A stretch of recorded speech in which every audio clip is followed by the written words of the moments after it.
Are we live? Hello, everybody. Welcome to a physical stream here.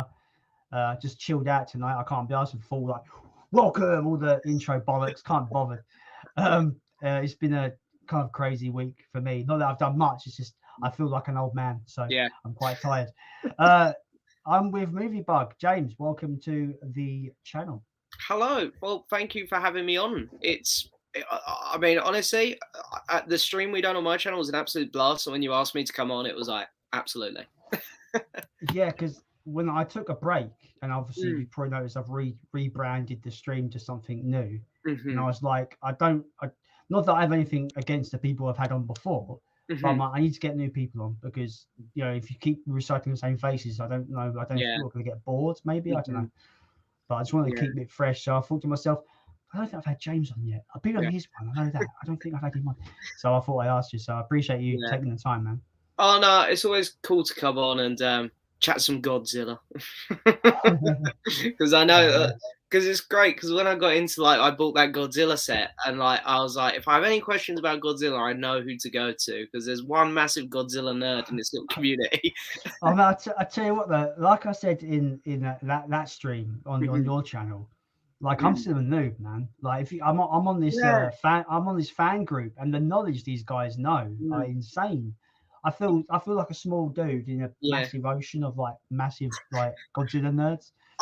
Yeah, I know what you mean. Because I've watched YouTube videos and stuff on all the different eras and stuff, and the knowledge that some people are spatting out. It's like, wow, it's crazy to me. But it's a fun little universe, I think. You should look up the video.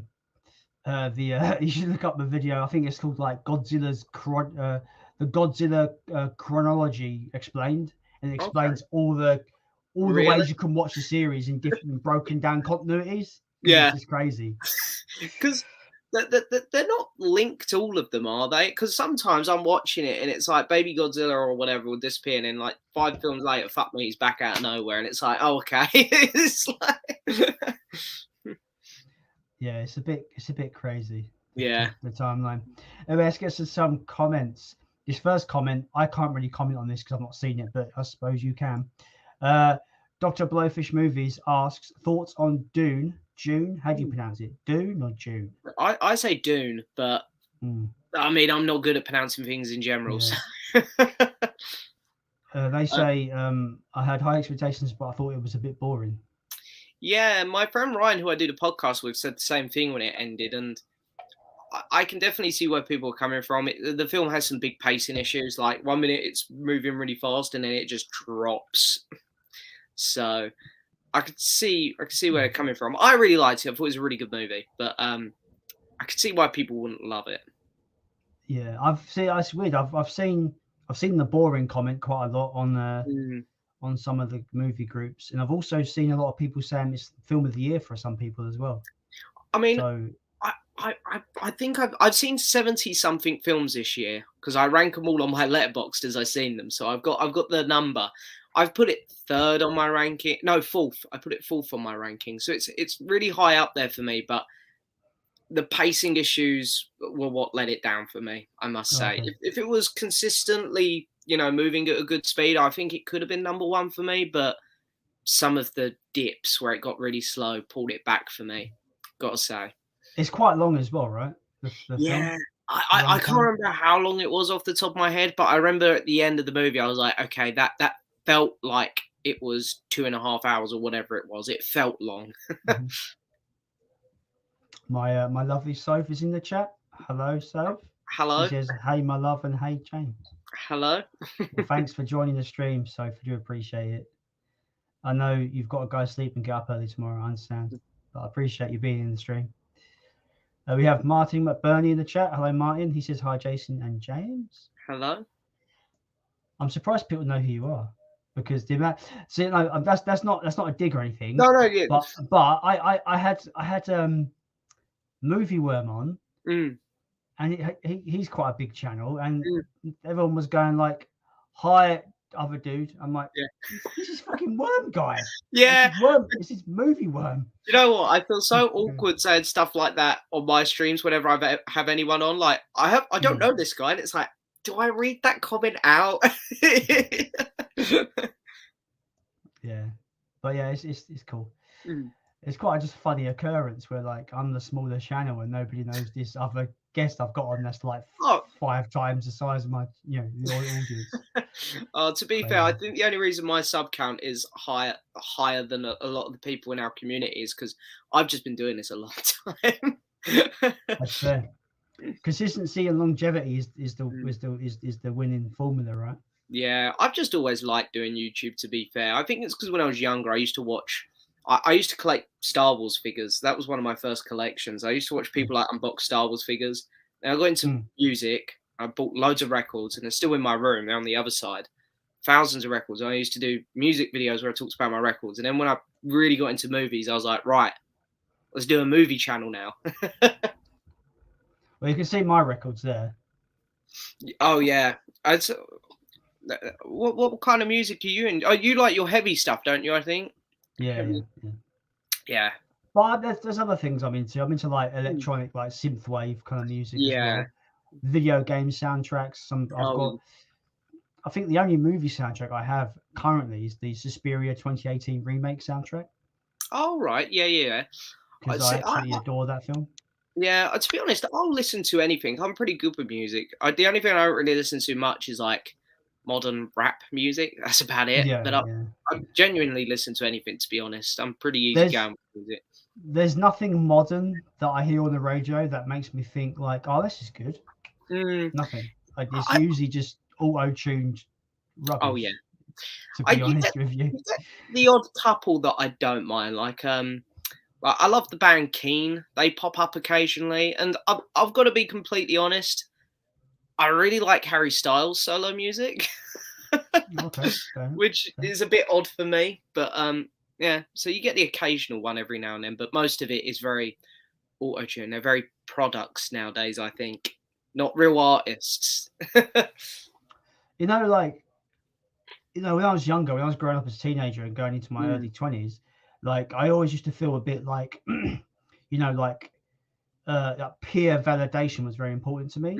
I like this band. Oh, they're great. Awesome discovery.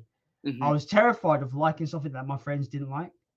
Yeah. So that validation was important. But now I'm just like, yeah, I like this. And I don't care no more. I like what I like, That's my guilty pleasure, is that I don't understand that at all.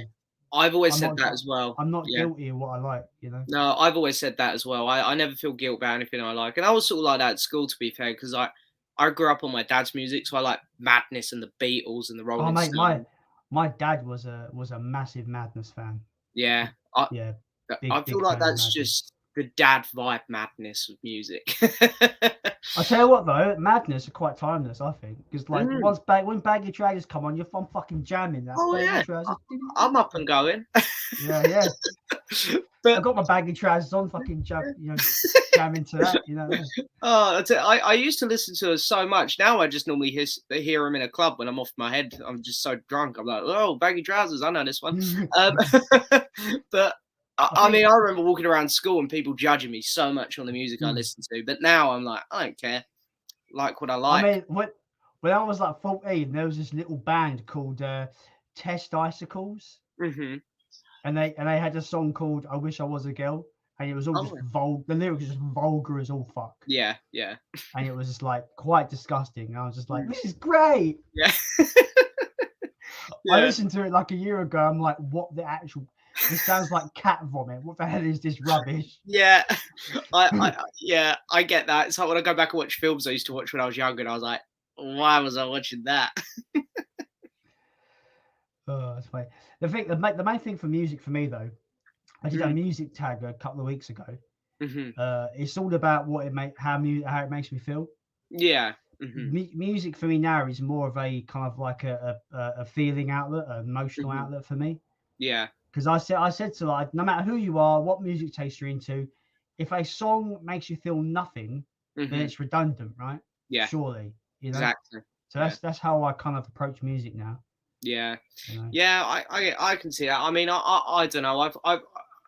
I mean, I still play my records all the time in my room, but like when I'm out and about, I've just got like a playlist on Spotify now. I think it's like 28 hours long. Every time I hear a song I like, Wow.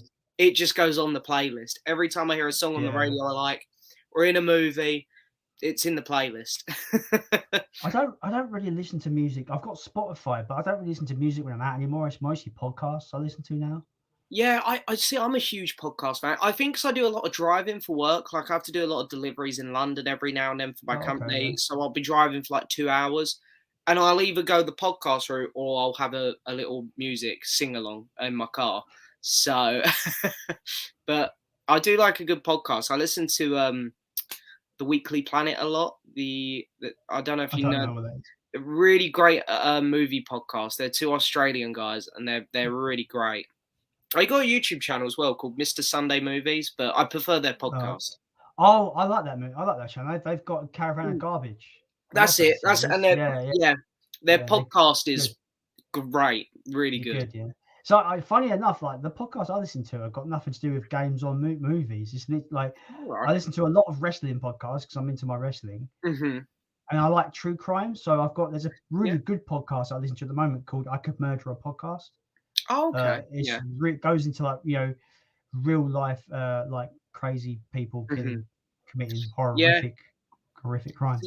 See, my dad loves that kind of stuff. Like on the telly, Mm. I'll come downstairs watch him like some American crime drama thing.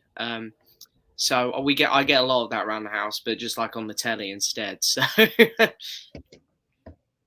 Yeah, a podcast is quite an interesting way of approaching true crime because it's just usually two guys discussing the case and then just like kind of yeah. talking how they feel about it as they're just describing it. No, Which is interesting. yeah, I can imagine that being quite good. To be fair, it's pretty easy listening, I find. Yeah, I get that with podcasts. It's like when I listen, like because I love like my Star Wars novels, but I'll listen to them on Audible, and it's just I just get so caught up in stuff like that. I sit there for hours listening to it. Yeah, I don't think I've listened to many audiobooks. Though if a guy, say like a celebrity has put out an autobiography, I would rather, if the audiobook is narrated by them, which most chance it is, I'd rather hear them talk about their life. I think that's really interesting. So there's a book. Do you know who Corey Taylor is? Oh, it rings a bell. It does ring a bell. He's the singer of Slipknot. Oh, yeah, of course. So he put out a book called "You're Making Me Hate You," and it's just him complaining about everything about daily life. It's hilarious. Yeah, but it's him narrating his own book. It's so funny. It's like he's just complaining about children, complaining about airports being shit, driving sucks. Just modern pop music is the worst. Why he's letting his children listen to it? It's so funny. That sounds very good, to be fair. Yeah, but like I find like sometimes humor on a in a book in paper doesn't always hit, but when you hear the actual guy say it, it's actually really funny. Well, yeah, that's it. Because I always get that with like conversations with people and stuff, like with my friends or other people in this little community, or even comments on my videos. Because like someone left me a comment on what video was it? My Venom review, because I destroyed the movie because I didn't like it, and then the guy left me a comment saying like he's like, oh, I really like the movie, blah blah blah, but you did, because I didn't mind New Mutants. He sort of went, well, you didn't mind New Mutants, so I don't know whether to trust you. And I didn't know whether he was being sarcastic or whether he was having a genuine dig. So I think it is always better actually having a proper conversation or listening to someone, because the text, you never know how to take it all the time. Yeah, and like if he wasn't joking, if it was legit like criticism of your review, oh well, you liked New Mutants a little bit, so I don't trust you on this. Just because you like a film doesn't mean you should like this film, or oh, you like this, so you should like. So for example, I like Return of the Living Dead. Then you should like Night of the Living Dead. Yeah, I mean, I do, but I could, if I said I don't like Night of the Living Dead, that doesn't just because I like one film doesn't mean I have to like the other film or whatever. No, I mean it's taste is so varied and so different. It's like I really didn't like Midsummer that came out a couple of years ago, but I really liked The Green Knight that came out this year, and it's like I think But I think that's similar. Like, it's got that very arty-farty, and a lot of people would say Yeah. pretentious vibe to All it. right. Yeah. But whereas I didn't like Midsummer, I found that film really obnoxious. Green Knight was a lot more better for me because I found it interesting. But they come from that similar background of filmmaking, I think. I've seen the original trailer, which was about a year ago. It came out, the first trailer for the Green Knight. I thought it looked like, in terms of just like production design, looked amazing. Yeah. But I have yet to see positive reviews personally. Yeah. I've seen a few people say it's awful. Magpie Movies in particular say it's the worst film of the year. He didn't like it. Yeah. My cousin, who I talk to every day, is my best friend. He was like, he turned it off over 3. Goes, it was the worst thing he's seen for years. So yeah. But I guess this depends on what you're going into and what you're expecting, if you're expecting anything. Yeah, it's one of those movies where, because I try to be understanding of everyone's opinions. While I liked it, it's like I can easily see why someone wouldn't like The Green Knight. I can easily see it's not for everyone. Right. I still want to see it regardless. I want to make my own mind up. Like I'm quite excited to check it out. Yeah, I mean it's free on Prime now, I think. So. Cool. Back to the comments because we're going to be like so far behind at this point. Ivor Hardy says, "Hey guys, how are you? I'm doing good. I'm very chilled out this Friday night. It's been a busy-ish week for me, but I'm quite chilled now, so it's all good." Yeah, I'm very similar. I must say, very chilled tonight. Long week at work, so winding down now. Sophie says, "Just watched Hocus Pocus with my niece. Oh mate, that film. I haven't seen Halloween staple. Halloween staple. I haven't seen Hocus Pocus in years. I know they've done a 4K of it recently. I think, haven't they? Yeah, I've got the 4K disc. Yeah. I not actually watched it on 4K yet though. I haven't heard how whether it's a good transfer or not, but I know it's on Disney Plus, the 4K to stream. So maybe I'll have to put it on over the next couple of weeks because I haven't seen it since I was probably like 12 or something. Yeah, I've not seen it in a while. That 4K was a subscriber mail from Phil Baker. Oh, nice. Which is awesome. So I haven't got around to watching it, but I feel like it's going to be in my Halloween pile next weekend for sure. Yeah. Because that'd be a pretty fun revisit, actually. I think I'm going to have a good time with that one. Yeah. Did they do sequels to Hocus Pocus as well? There's a planned sequel. Yeah. There's a planned sequel. Okay. I don't know why they just can't leave it alone, but that's just my opinion. Well, they can't leave anything alone nowadays. Yeah. There's this trend. I'm just gonna, because I don't know if I'm surely you've noticed it. This trend of like, oh, there's a new film in a long running franchise, but there hasn't been a film in about 5 years. Let's just call it the name of the franchise and erase all the other sequels and say this is a direct sequel to the original. Yeah, they've been doing that a lot. Yeah, I don't know, because like the Halloween one annoyed me a bit with the 2018 one, because I get that there's a lot of baggage with that franchise, but why did they have to axe Halloween 2? I thought that film was pretty good. Halloween 1 and 2 back to back. Yeah. Nah. Yeah, I agree. Awesome. I like, because I just done a ranking on my channel. I put Halloween 2 as my second favorite. I think those two films go together really well. So I don't know why the new Halloween franchise decided to axe Halloween 2. I can tell you exactly why, because I think John Carpenter was producing Halloween 2018. Oh. He's gone on record. He hates Halloween 2. I don't know why. But yeah, I'm not too sure why. I mean, I can see why he dislikes some of the others for sure, but Halloween 2 is fine to me. Fun fact: everything from Halloween 2 until Rob Zombie. Until the Rob Zombie films. No, until H2O. I think I've seen those. Resurrection. Yeah, I think I've seen them. So basically 3, 4, 5, and 6 I've not seen. Oh really? Yeah. They're on the docket for Halloween. Yeah, 4 and 5 I quite enjoyed. I wasn't big on 3 and 6. So fair enough. Yeah, 3's meant to be quite, I don't know if I'll say divisive, but I think it's finding a lot more love nowadays than it used to. Yeah, from what I've seen. I get the feeling the big Halloween fans really like that, and the more you watch it, the more it grows on you. Because for me, it's just the lack of, there's just no Michael Myers in it for me, which is a bit like, Well, that's a bit of a killer for me. I go to Halloween to watch Michael Myers. Yeah, like I've got a friend. He lives up the road from me, and I just don't find his his opinion fair enough, but I just don't find it a very valid opinion. Yeah.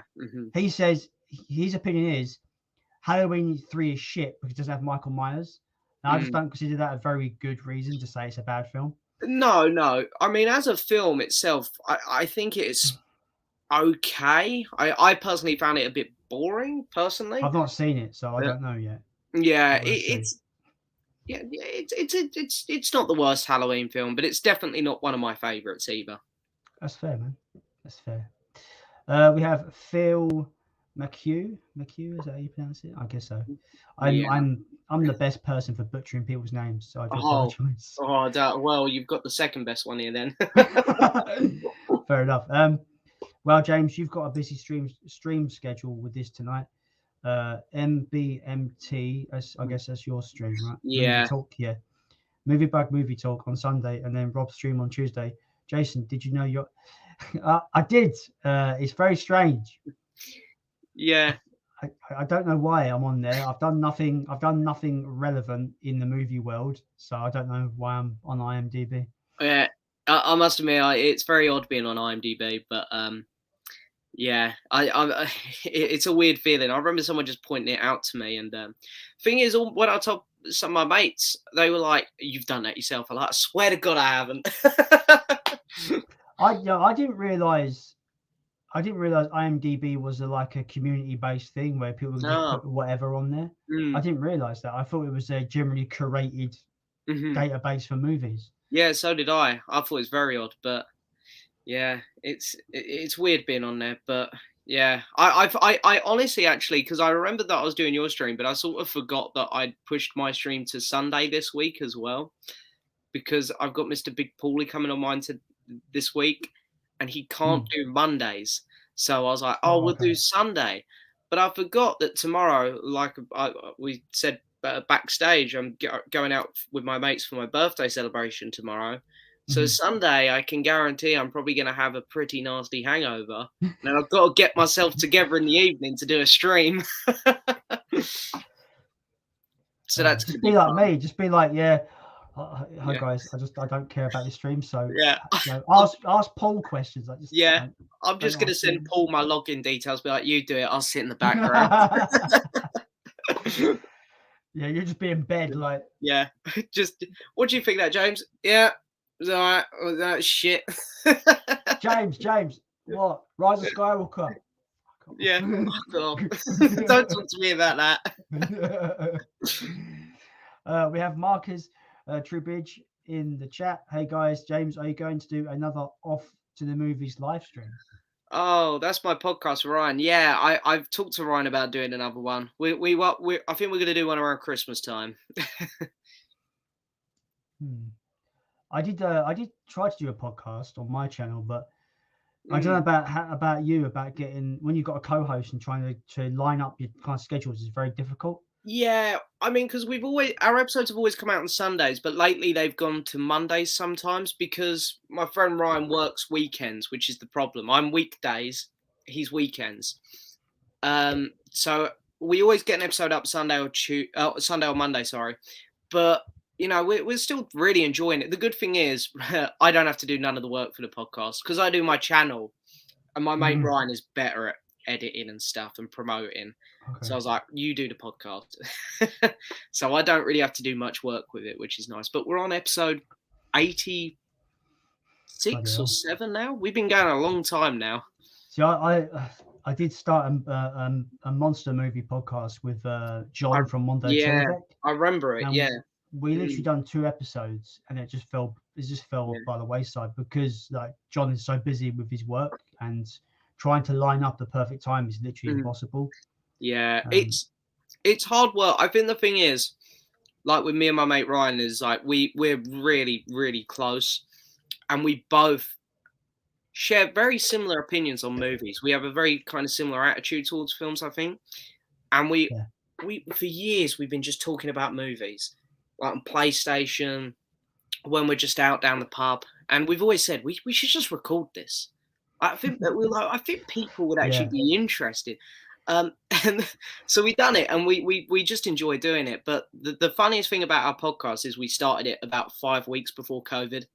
It's like, it was so annoying. Like, we had 5 straight weeks of movies, and then it went dead for about 6 months, and we had to keep finding random topics to talk about.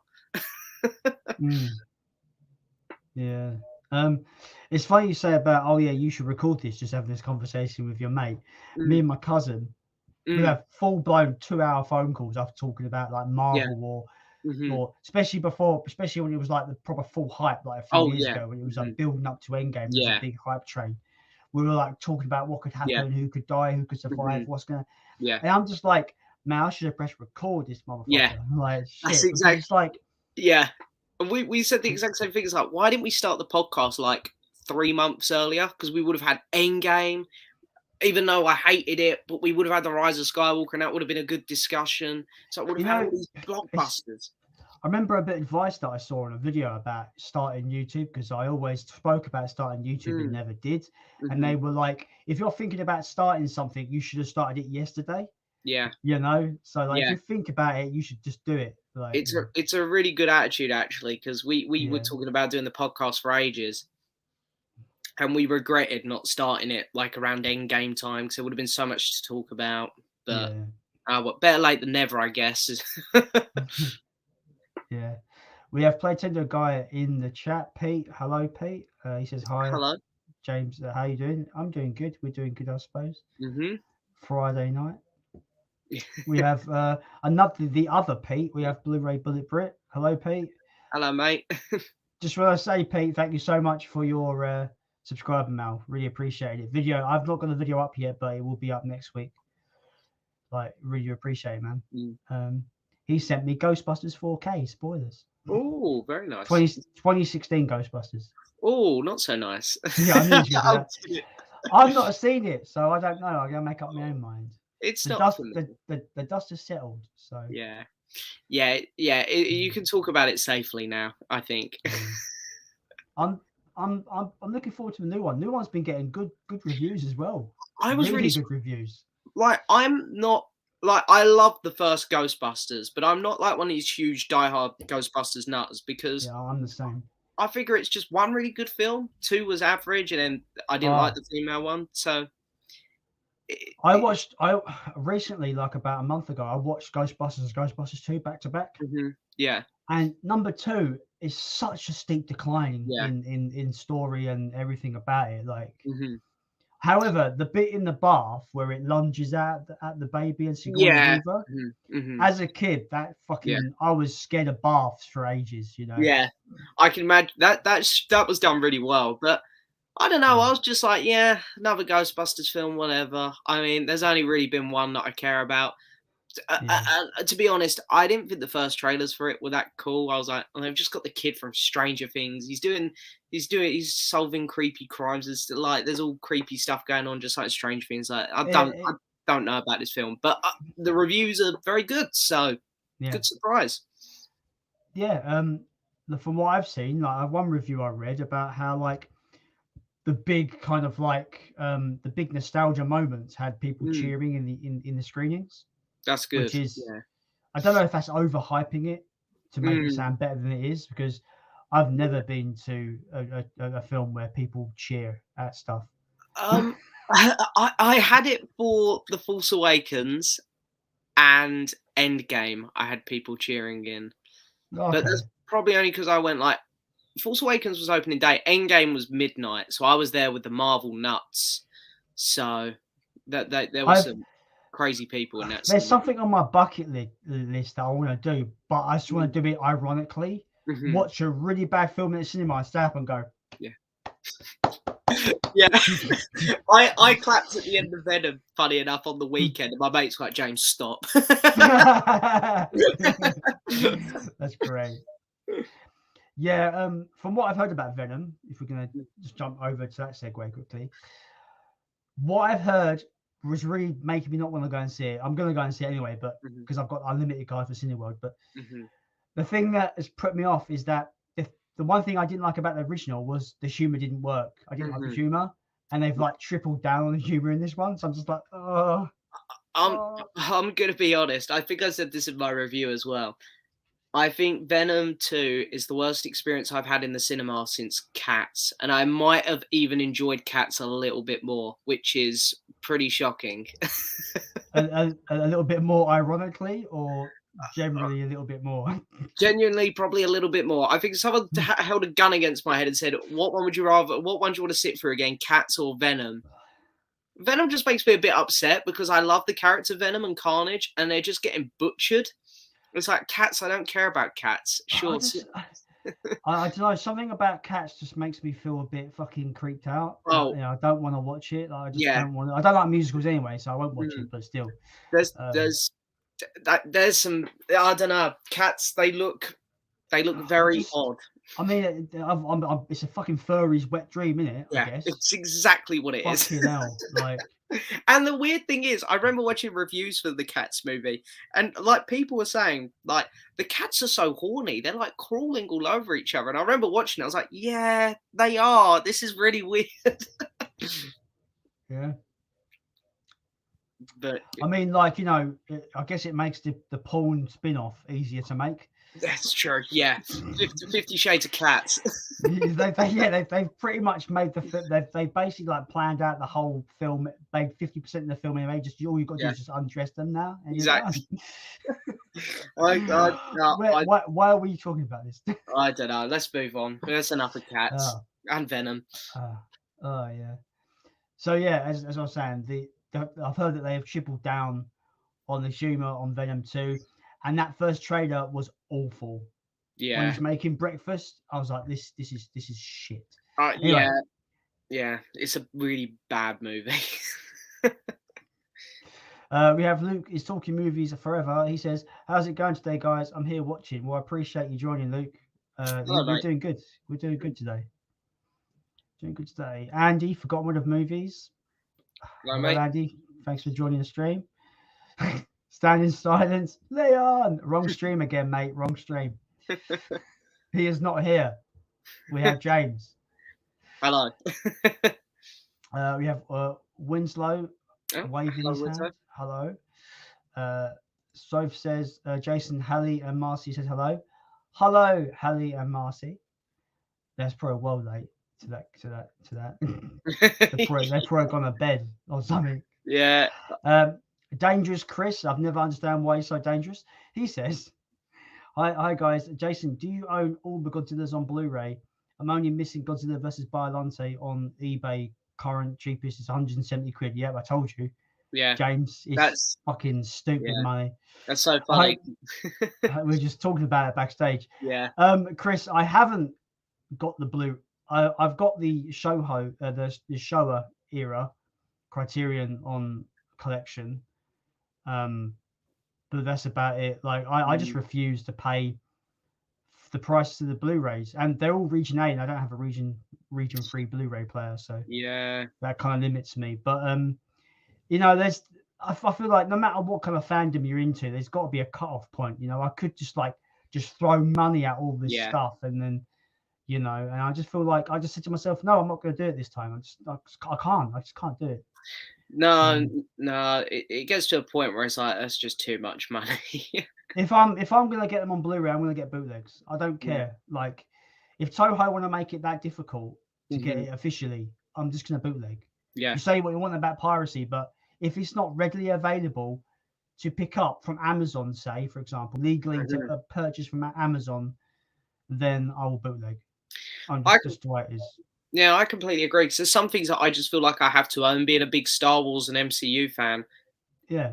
I've got pirate copies of the 2 Mandalorian seasons. I've got Locke Key and WandaVision and Falcon and the Winter Soldier.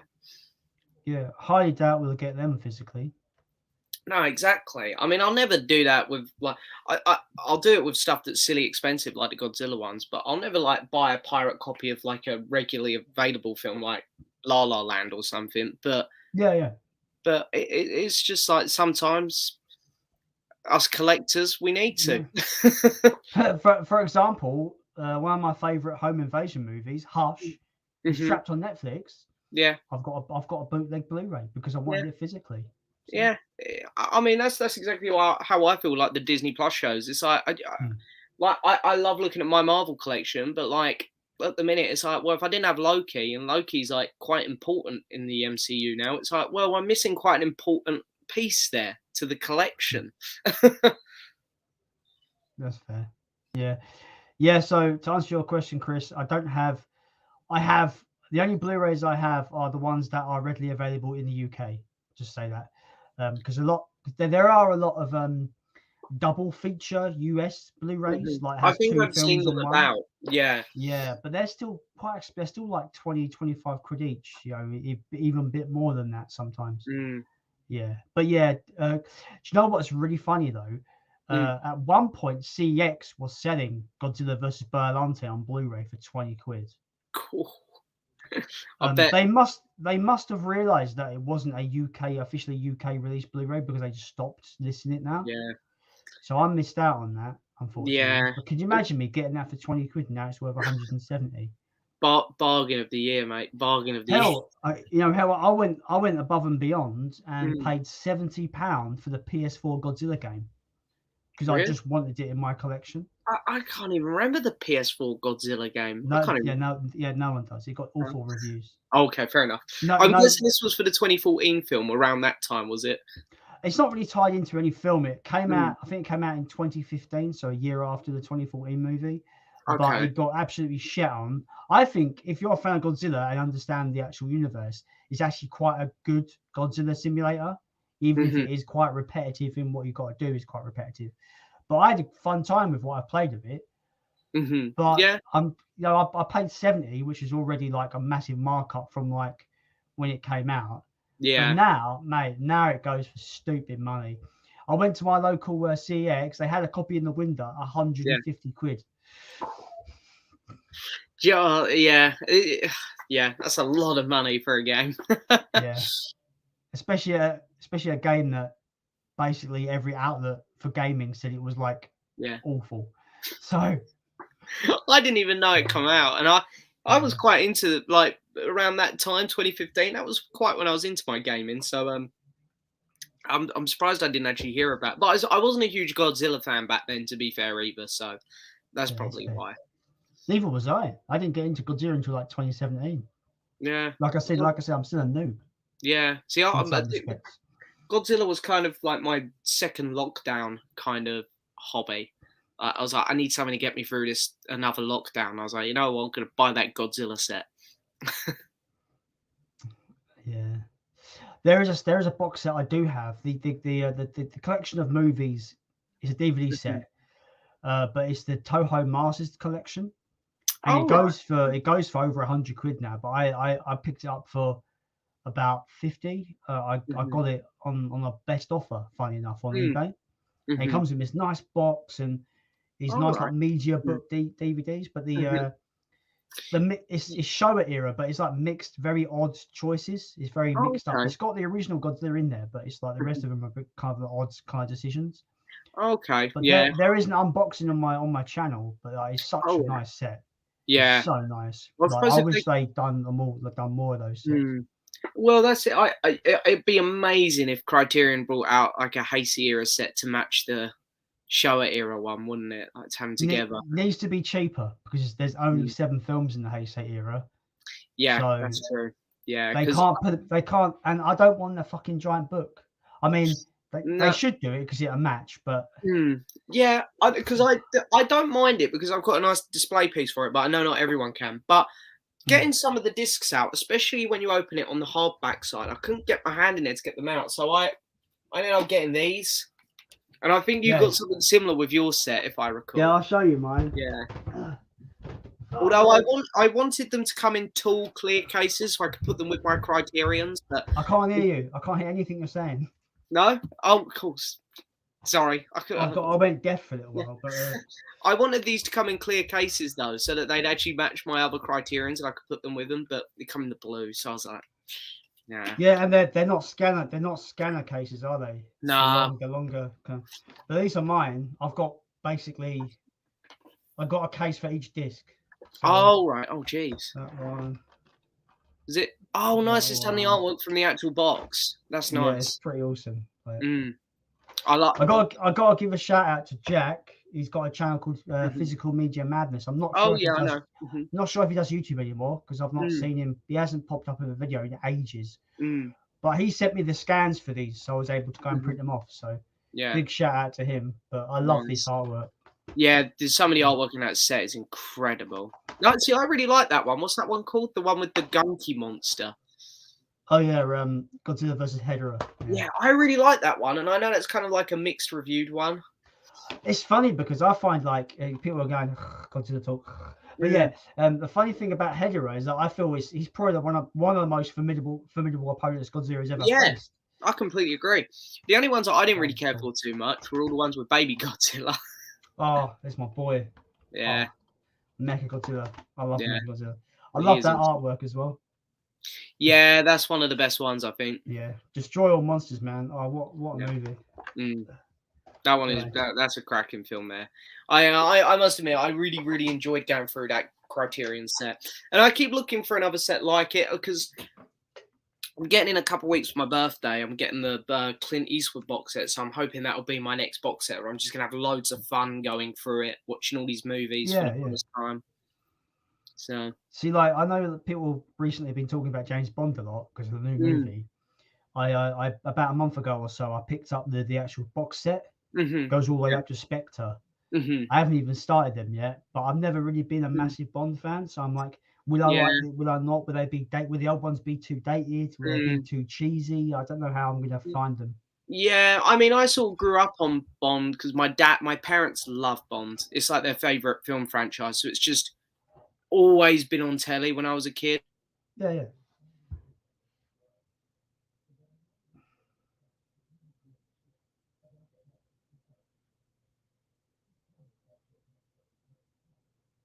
Is he gone?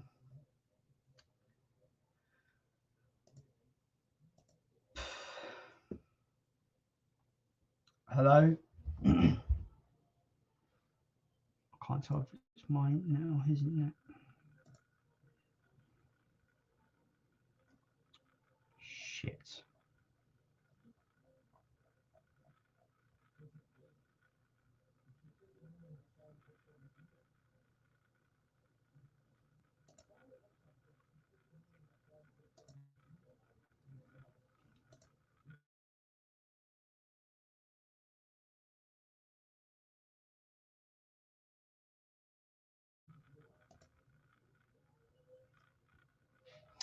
Well, I think James is we've lost James. No. I'll wait and see if he is able to jump back. BG London says, hello lads. Hello, matey. Thanks for joining the stream. Last Chance Chairs. Hello, mate. Is he back? He's back. Hello, are you back? You're back. Hello. I'm back. Hi. That was my internet. I don't know what happened there. I've switched internet, so hopefully it shouldn't happen again. See, that's what I do because we got at my house. We've got the main router for our internet, but we've got boosters. Yeah. So if the boosters mess up, I'll switch over to the router, and if a router messes up, I'll switch over to the boosters. Blah blah blah. I thought it was me. I was like, is it me? Fuck. Yeah, that's always the awkward thing. Because mine froze, and I was like, I don't. I was talking to myself for a minute about James Bond before I even realised. But so I went on the stream and I was like, okay, Jason's still moving. It's me. Shit. Yeah, I'm like, I'm looking up here. It's like the time is still going for the live. Yeah. Like, is it me? I don't know. Yeah. Sorry. So you were saying? I was just sort of saying, like, I grew up with Bond, so I've sort of always. It's my parents' favorite film franchise, and they don't really do films, so it's sort of like I sort of almost forced to like Bond growing up. You sound like you're saying that through gritted teeth. I like most of the films. There's some dodgy ones in there, but there's some really good ones in there as well. I think my parents thought I liked James Bond because I played a lot of GoldenEye, the video game, when I was growing up. Yeah, I've heard that's a really good game. Yeah, I don't think it's aged very well, but Mm. back in like '98, when I was like, I don't know, like 12, playing Yeah. four player multiplayer, Yeah. man with the golden gun. The Yeah. first person to get the golden gun is literally the winner because every shot is one hit kill. Oh, it's so good. Oh, good memories. Yeah. Last chance shares in the chat. Welcome to the stream. He says, "Hey guys, who's been spending big on the Arrow Blu-ray deal at HMV? I got 9 of those that were $7.99 each, all with slip covers. I'm unemployed, so I'm missing out on all these sales because I really can't do any of them, unfortunately." Yeah. I mean, I'm broke as fuck, to be honest. I've got I've signed up to too many holidays with my mates and stuff, so I'm paying for all of them off. But I'm gonna try and get to HMV next weekend and have a look at the Arrow sale if it's still going there. On the plus side, I do have like 200 quid in CX in vouchers, so there's nice. I dug out, I don't know, Xbox, the original Xbox from like 2001. Yeah. And a bunch of games, and I just sold them and sold all that, and I got about 200 quid, which is pretty good. Do you know what? I might do this because I took out my because I had like so many game consoles stacked on top of each other, and it was getting messy and dusty. And I thought, do you know what? I never turn on the Xbox 360 anymore or the PlayStation Pro. So I've taken them away, and they're now just sitting in my loft gathering dust. So I might take them to CEX as well, see if I can get some money. Yeah, CX did screw me over a little bit though, because I had this what they call the crystal Xbox, which is like white translucent kind of case. I think it was like, and it was like, oh, if you bring that in with the box, we'll give you 80 quid trading. I was like, oh, fucking get in! Like, I only paid 30 for it, so I was like, get in, right? It's for a 20-year-old console, that's pretty good as well. Yeah, right? I'd say so. That's pretty good. So I took it in there, all excited. They were like, you get a 46 trading. I was like, 46 on the website. It said that you give me 80. Yeah. Yes, well, you don't have the polystyrene inserts in the box, so it counts as no box. So I was like, polystyrene inserts. Those polystyrene inserts are worth 34 quid. Yeah. Are you fuck me? I better go to the shop and buy all the polystyrene. Yeah. Come back and sell it to you. I didn't know polystyrene was so valuable. Fucking hell. I know. Like, that's why CX is just so. I don't know why. It's just. Yeah. My brain hurts because it's just like they're pretty much halving the trading value based on these little inserts that hold the console in the box. It's very backwards thinking, that's for sure. It's fucking awful. Like, I'm just like. Remind me, but I took the 46. I just didn't want it anymore, so it's fine. Yeah. But it's so random. I mean, I suppose if you did what you say, you paid 30 for it, you still made a bit of money, I guess, on it. But... Yeah, the thing is, I paid 30. I paid 30 for it about 12 years ago. So yeah. So a while ago. So I had it in my like wall because my bedroom's in the loft. Yeah. It's like wall cupboards that go. Under as the roof slants down, it goes further. Yeah. And I just had that all piled in there, just boxed away. I was like, oh, I played a few games on it. Oh, this is fun. I don't want it. Yeah. I had my nostalgia fix for about 5 minutes. I thought, this is great, but I'd rather be playing a newer game. I did exactly that with my PS2, and I've still got my PS2 set up when friends come round because I think it's a good one with mates. It's very rare that happens. But yeah, I remember like playing Lego Star Wars, and I'd done like Phantom Menace and Attack of the Clones. I was like, okay, this is cool. Got to Revenge of the Sith, and I was like, okay, now I'd sort of wish I was playing a newer game. Yeah. Nostalgia's fun until it's not. Yeah. It's sometimes my friends come around like downstairs. I've still got my old Nintendo Wii, and sometimes we'll go on like Mario Kart on that, and then we'll play it for about half an hour, and then I'll go, do you want to play the Switch instead? It's like, I don't know. It's like it's fun for a while, but the consoles have evolved and got better for reasons. Like it's funny because I put on my Xbox. I played Metal Gear. There's an Xbox port of Metal Gear Solid. I'm playing that, and I'm like, I'm playing this 20-year-old console through composite cables on a 4K television. I'm playing it 280p. Yeah. Why am I doing this to myself? I'm exactly the same. Got my PS2 going for a 4K TV. Sophie says, have you told James where we are going in November? Yes, in backstage. I've told him because I'm super excited to tell the stream. So Godzilla 1954 is getting a 4K restoration, and a lot of American theaters are showing it, and BFI have announced that the London South Bank Cinema is showing it in November. So and Sophie has been kind enough to order the tickets for us to go, so it's going to be a first time watch for her. So I don't expect her to come out feeling very happy, because it's not a happy movie at all. No. It's very bleak dark. as fuck. Yeah, it's so bleak. It's a good time. I'm jealous. I'd love to see that on the big screen. Obviously, it's like my favorite film of all time. I adore that film. Absolutely. Even though like it's more than a monster film to me. It's a very realistic, kind of metaphorical look at the atomic bomb and the World War II and all that kind of stuff. The suffering, like it's so dark, man. When that woman's holding her daughters, they're like, "Where's the?"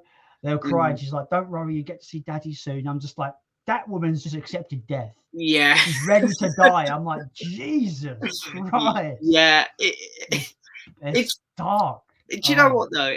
As someone who's just recently about 3-4 months ago watched like all those films, it's so weird looking at that one because I get so much more happier after that. Yeah, like it's probably still the darkest. I mean, Shin Godzilla is pretty dark as well, but yeah. I suppose the 2014 one has its moments as well. That one could be a bit dark as well. Yeah, I love that film so much. That's I mean, that was my first Godzilla film. I'm a bit biased towards it. The original's my second favorite, but but there's something about Gareth Edwards, because obviously like with Rogue One as well, there's something that he does about scale. Like when you look at Godzilla, you're like unbelievable. Yeah, and it's like the shots he does of the Death Star in Rogue One. It's like that's big. Yeah, it's great. BG London asks, Jason and James, favorite movie soundtrack? I actually answered this question in a music tag a few weeks ago. I would say Godzilla 1954 because I'm biased towards that soundtrack, because I have it on vinyl and it's incredible. Yeah. And aside from that, it has to be Jurassic Park. I love Jurassic Park soundtrack. I love that music. Yeah, it's so magical. Yeah, so magical that Jurassic Park soundtrack. I mean, for me, it's going to be Star Wars. But if I had to pick one, I sort of want to go Phantom Menace or maybe Revenge of the Sith. I like the prequels. Phantom Menace, mate. Jewel of the Fates. What a fucking bloody it's score just, that is. That's the thing. I remember seeing like some people, like the people who just meme Star Wars, and they're like, you can say what you want about the Star Wars prequels, but John Williams was on fire during those movies. Like I think back in the beginning of the year, I rewatched the whole Skywalker saga. So prequels, originals, prequels, sequel trilogy. Didn't really enjoy the sequel trilogy at all on the second rewatch. Yeah. But I was surprised how much I absolutely really enjoyed myself with Phantom Menace. Yeah, I like that movie. Yeah. And go on. I can't explain how, just me watching at home on my own, how fired up I got. Those doors open, you just got fucking Darth Maul there, and it starts kicking into like. Honestly, it's so good. Like the prequels are my childhood. Anything to do with those, I know Attack of the Clones ain't no great, but anything to do with those three films, I get so pumped. They're my childhood movies. I know the originals are better, and I love the originals, but the characters in the prequels, because they've just been expanded upon in Clone Wars. I love Count Dooku, a Darth Maul. Favorite villains. So I like Grievous as well, and Ewan McGregor as Obi-Wan. Like that Obi-Wan show that's coming out soon. That's like a sequel to my favorite movies ever. Secretly, so I'm pumped. Cool. See, like I remember, like, because I don't know how old you are, but just man. I'm 24 in 2 weeks, so okay. It's like the prequels are just my childhood there. Yeah. I'm in like my mid-30s, so for me, the original trilogy, like I was like 7 and 8 when I saw those, like proper like young. Yeah. But like as much as I love those and like the nostalgia, like some of my fondest memories is the build up to Phantom Menace and getting so hyped for that film. And seeing there's a poster of young Anakin with the Darth Vader shadow. Yeah, that's in 1999. I saw that everywhere, and I'm like, oh, it's so good, can't wait. Yeah. Yeah, I was super hyped, man. Yeah, I was 13 when that film came out. 13. Yeah. Where's the time gone, guys? Cool. Where's the time gone? I was 2, I think. 2 or 3. Thanks for making me feel really old, James. Oh, you're welcome. I'm here to please. I mean, mine was. You're here all night, yeah. Yeah. I mean, mine was The Force Awakens. I got to admit, first watch, I really liked The Force Awakens. I still admire the effort of filmmaking they went through to make that film, because it's beautiful, it looks great and everything. Yeah. But the sequels have just been tainted for me at this point a bit. But yeah, I can't do it. It's not Lucas. Man, like I've been on Playtendo Guys stream, and we must have spent like 20 minutes talking about why the sequel trilogy fails, and I can talk more about it, but I don't want to bog down the stream by talking of course sequels. But I know people that generally like the sequel trilogy. And usually, like most of the time, I'm jealous of that because I wish I could have liked them as well. That's great that other people enjoy it. Yeah, I completely agree, because Star Wars is my most favorite thing in the world, as people know. I've got a whole wall up here dedicated to Star Wars. I've got a 500-pound lightsaber that I bought. It's like, I'm a pretty big fan of this franchise. Yeah, and it just upsets me that I don't love the sequels. And I don't mind The Force Awakens or The Last Jedi. I don't mind those two; they're fine movies. It's the last one that ruined it for me, where I was like, I'm done. Thing is, though, I find that I think The Last Jedi is the worst offender, because that's the reason why Rise of Skywalker is such a mess. Yeah, it's because it's trying to course correct and end the trilogy at the same time, and you can't do both. I think for me, because I've spent so long now, like, talking to people on YouTube, people that I know in real life, like my friends, and even my colleague at work, 'cause he's a huge Star Wars fan as well. And I just come to the conclusion, I think the problem was just they didn't plan anything. Disney was so excited. They were like, right, JJ, make a movie. He made a movie, left it on this cliffhanger. Rian Johnson went, the only way I can see this cliffhanger playing out is like this. And then fans had a huge backlash, understandably so. Yeah. And then JJ, God knows what he done with the last one, but I've always symbolized Rey giving Luke that lightsaber at the beginning of Last Jedi and him throwing it over his shoulder. That is literally Lucasfilm taking the Star Wars fans, and going, yeah, whatever. Yeah. That's literally what it is. That's how I symbolize that now. Yeah, I feel like there's a new generation. Like, there's a new generation that comes along with every trilogy. I'm a prequel boy, even though my favorites are the originals. But and all due respect to the sequel fans, I know that that's their Star Wars films, but you can very much tell that they started to cater to new fans at that point. Yeah, I remember watching a panel. I think it was before I can't remember if it was before Last Jedi or after. I can't remember. But it was Catherine Kennedy and two other girls. I don't know who they were, or maybe they were like part of like the production team or something. And they had T-shirts saying "The Force is female."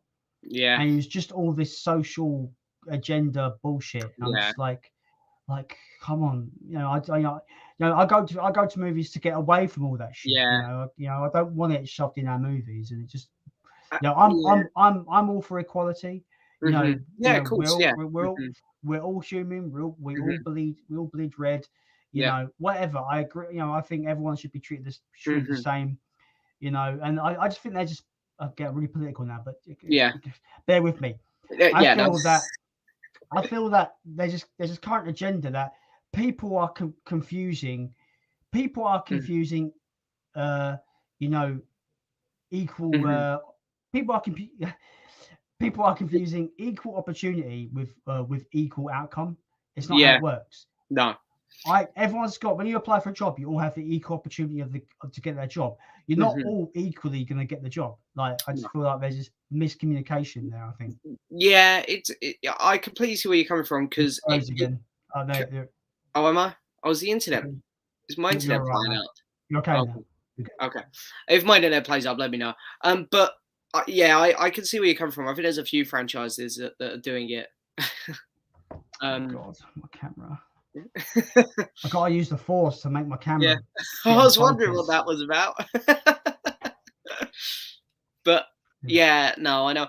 That's why, because I love the Old Republic from Star Wars. I played that game so much when I was younger, and of course the remaster's coming out. The Knights of the Old Republic. Well, I played Knights, but I've still actually got down here my copy of the Old Republic. Oh, right, the MMO, yeah. I don't have KOTOR anymore, Knights of the Old Republic. I think I sold that stupidly, but there's a remaster coming out of it anyway. Remake, isn't it? Like a straight up remake, yeah. Yeah, there's a remaster coming to Switch next month as well for £11. Interesting. So I'm definitely going to get that.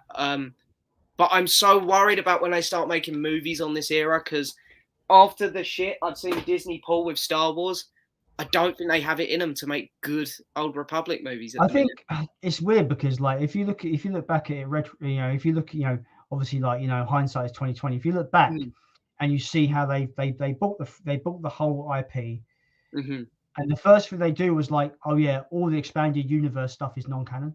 Yeah, all the cool shit is not canon. Yeah. That should have been a red flag immediately, right? Yeah, that no one thought anything about it. I remember that happening, so I was so pissed off, because I was such a fan of like Old Republic and stuff, and I'd listened to like the original Thrawn novels, because as people know, I'm like a huge Thrawn fan. He's like one of my favorite Star Wars characters. And I was just so pissed off. But it's slowly coming back, so I think they realised that fans actually really like that stuff. Yeah, I'm not really that familiar with like the expanded universe, but I know that. Oh, you froze again. Oh, have I? Oh, you're back now. You keep like freezing intermittently. I don't know what my internet's doing today. It would play up when I'm on a stream, of course. But, you should have seen the stream I had with Horror Hands. It was like a nightmare. Oh really? Yeah. I had one with some good stream, but his internet was really bad. Yeah, I've had a couple like that over on my channel where it's been like the guy was just kind of like it's like there was a really big delay with Horror Hands, so I'd asked a question from the chat, and it must have taken about 30 seconds for him to really kind of get a response. Really bad delay. It made it impossible to do the stream. So I kind of cut it short. It is frustrating. Yeah, it is frustrating though, because sometimes it's like, do you just want to come on here and have a good time, and then the internet's like, nope, not today. Yeah, like I do a speed test, and it's just like, you have very fast internet. You can stream multiple things on multiple devices, blah blah blah. You can do everything. Great. But you gonna do a stream, mate? No, mate. Fuck off. No, can't do that. No, it was just embarrassing you in front of like 30 people that are watching. Yeah. Oh Jesus. Moving on. Martin McBurney says, "Hi James, watched your Halloween ranking video and totally agree with the rankings. Although I did quite enjoy Rob Zombie's Halloween, but hated his sequel. I agree, his directing style is twisted." Yeah. I mean, it's a personal thing. I felt like his Halloween 2. I hate that film, by the way, just for the record. His Halloween 2, it just felt like a glorified music video, because he presented it like a music video. It was very weird. It was a bit, actually. Yeah, I can get that. And he made Laurie Strode an unlikable cunt in it. Yeah. Like, she was just not like, it's the protagonist, not likable. Why? You're meant to be rooting for this character, and she's not likable. No, I just really wasn't a fan of either of his films. I think it was the style. I think it was a bit too brutal for me, to be honest. It's like I felt like Michael Myers was he wasn't fun. I like Michael Myers being fun, sneaking around corners, and in this he was just brutal maniac. And I'm He like, was too big, right? yeah, He he was like was a actually, fucking yeah, huge, like mm, it's just you know what I like about yeah, Michael Myers in the original film is that he's just this average dude with a mask, you know, yeah. Mm. and He that's what kind he of makes was. me laugh a bit, Michael Myers, almost like the way he sort of just creeps around corners and stuff. He always lets people know they're there as well. He'll make a couple creaks around the house, whereas in the Rob Zombie ones, he's just full on too brutal for me. Yeah, the original Rob Zombie Halloween, the first one. I don't know Mm. if you've seen what versions you've seen, but in the uncut version, it's very rapey. Yeah, I did Like get that super vibe. rapey.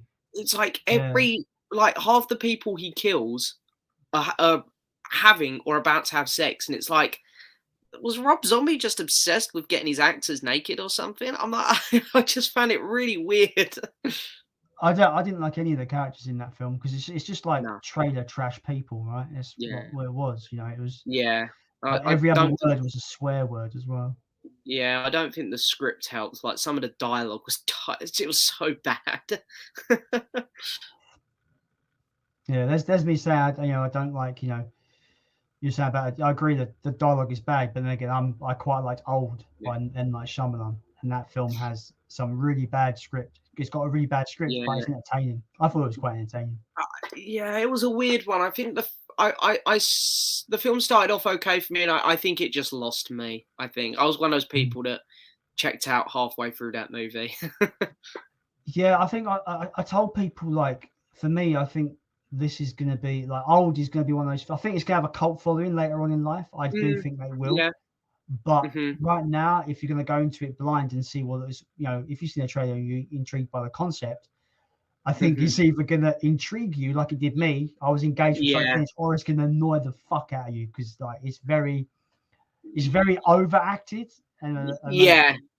there's sequences in that film where I'm like, this should be way more horrific than it actually is. Mm-hmm. Um, Yeah, I don't yeah, know what it is about that movie because I I remember enjoyed watching it the though. first. Yeah, I mean, I can see why people would definitely because I remember watching the first trailer. To be fair, saying this is going to be really good. I think this is where M Night Shyamalan pulls his career back again. And I was like, I really loved the trailers, and I just remember sitting in the cinema, really. I was sort of in. I was like, yeah, this is going pretty well. And then about halfway through, stuff started happening. I was like, I'm not buying this. Uh, But again, yeah, it's one of those like I say, I always try to see why people enjoy it. I can see with this film why someone would enjoy it, definitely. I said I think I said to some of the guys in the community like for me it was like it was a decent 6 out of 10 film. Hmm. Yeah. And if it was like if it came on TV on a Sunday afternoon, I probably could sit and watch it with no issue. Yeah, I could sit through it again. To be fair, it's not one of those films that I'd never touch, like Venom 2. I'd Yeah, never go back to that. Whereas Old, I could definitely sit through Old again. yeah. I do want to go into more specifics in case people plan to watch it that haven't watched it. Hmm. Yeah. It's quite fairly new, isn't it, as well? Yeah, I suppose. Like, I don't even know if the Blu-ray's out yet or not, but I don't think it is. I don't know no, if that's out next month or the month. no, I'm I not don't sure. know. Anyway, Yeah, Playtime I haven't Guy seen it. says Playtime Guy says thoughts on the Mm. Uncharted movie trailer. I've not seen the trailer yet.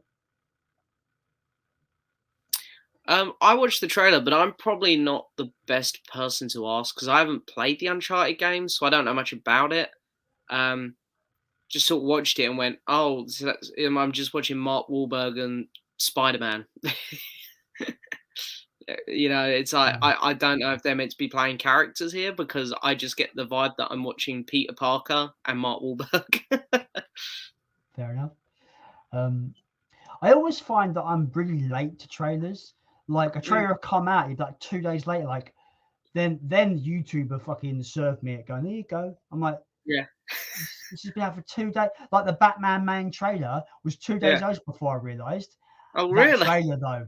That trailer though. That Yeah. trailer though. Holy I fuck, I'm watched it so hyped. live. I watched it live. Oh, It was me and my mates were sitting there watching the DC fandom, and we were just waiting for that trailer. And it was sick. Like the music was Oh, so I'm good. so that's this is still my most anticipated film. Like I I think it's mine, but I'm I also love Batman, so yeah. I'm like, I'm I'm really hyped for the Eternals, and I think because the Eternals is so close now, they're sort of together. But I am mm, looking forward to Batman more, but just because the Eternals is so close, they're sort of neck and neck at the minute for me.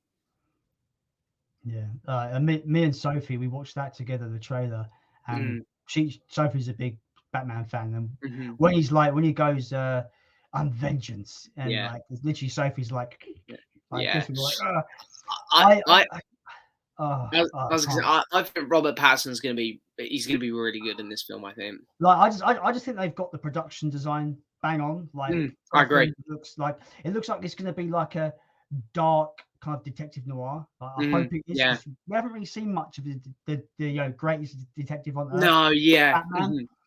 I'm hoping it's more of a slower kind of really Mm, gritty, dark kind of like noir film. I think it's going to be yeah. awesome. I mean, I The don't want to bat speak. suit looks awesome. Yeah.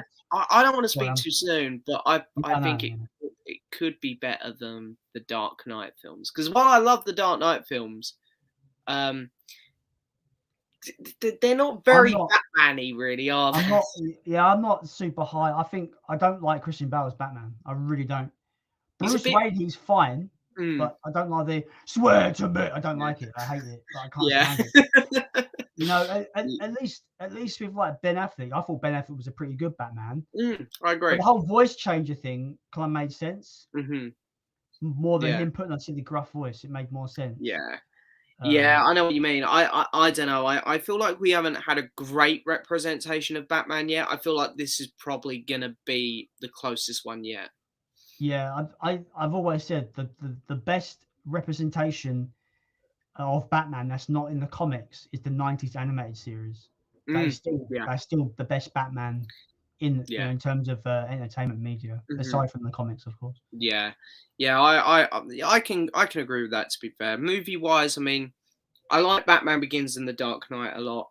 I have problems with Rises, but yeah, Yeah, that's fair. I need to damn give me and those a Batman. rewatch, to be honest. The Dark Knight trilogy. I haven't seen them in a long Yeah, time. I don't think I've rewatched them since Rises came out, and I saw that in the cinema. So yeah, I like it a lot, but I wouldn't consider it like one of my top 5 trilogies ever, like some people, because I think as a yeah, trilogy, it's actually very inconsistent. Like Batman Begins feels like a Batman movie. yeah. Dark Knight feels like a very serious modern It's like a thriller. crime. It feels like a Yeah, crime film. yeah, I Yeah, love it, but it doesn't feel like Batman too much to me. And then Dark Knight Rises, it's a good film, but there's some big problems in it, I think, there's as literally well. no Batman. There's barely any Batman in that film. I think Iron Man 3 done what the Dark Knight Rises done.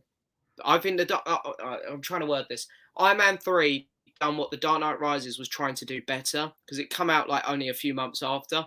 Like taking the hero out of the suit and making them work and earn the suit back. I think Iron Mhm. Man 3 done it a lot better than the Dark Knight Rises.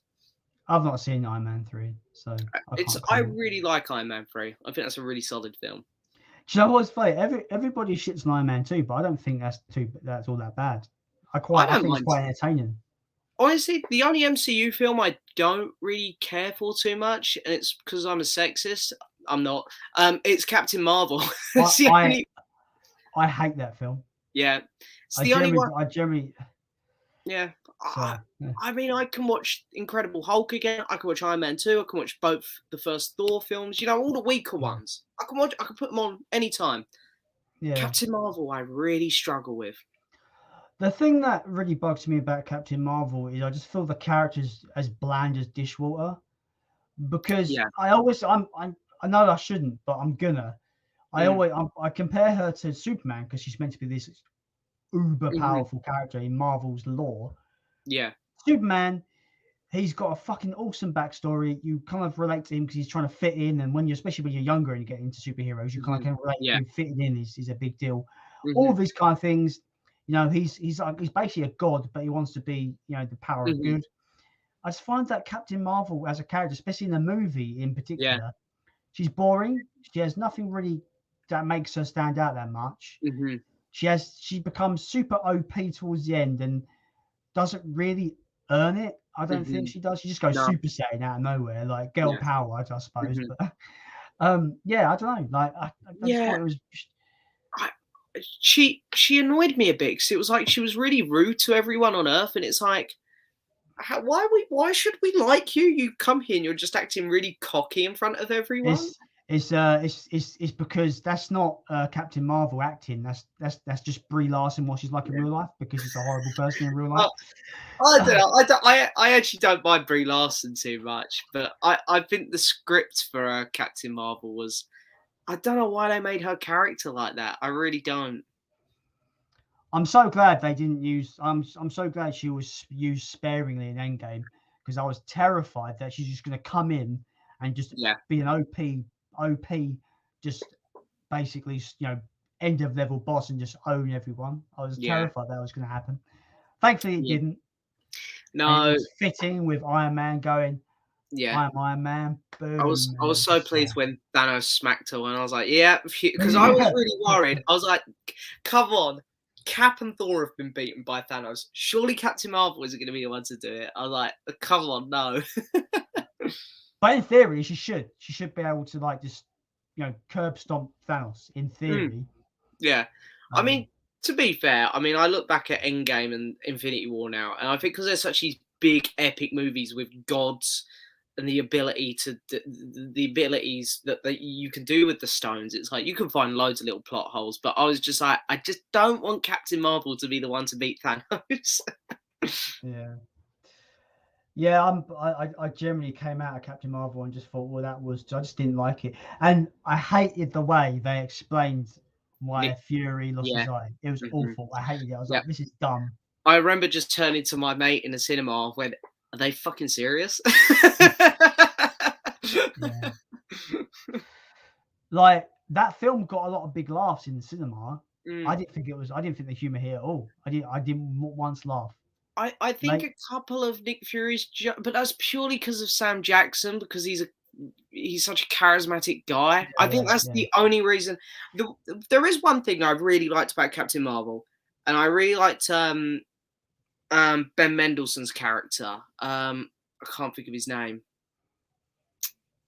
Can't remember, the Skrull guy. I really liked him. Oh, okay. He was cool. That was about it. Fair enough. Fair. We're so behind on these comments. I'm the same on my channel, mate, with mine. Marcus Truby says, I'm the same. I despise modern rap music. Yeah. I'm cool. That's going back a ways in our conversation. Yeah. Sophie says, I don't think I'll be getting to bed early. I'm still at my brother's looking after the girls. Sorry, Soph. I can't help you there. If you're wondering why she's got to go to bed early, it's because she's coming to London to meet me. So I think she's got to get her coach up really early in the morning. No, well, I might see you walking about London tomorrow when I'm out with my mates. It depends whereabouts you're going to be. We're probably going to be in Stratford, so. Oh yeah, I think. Well, funny enough, that's where we're going. We're going to what's it called? A bar called the Four Quarters or something like that. It's like a retro bar. Like they have Pac-Man and ping pong tables in there. I think we're going in there for a bit. So.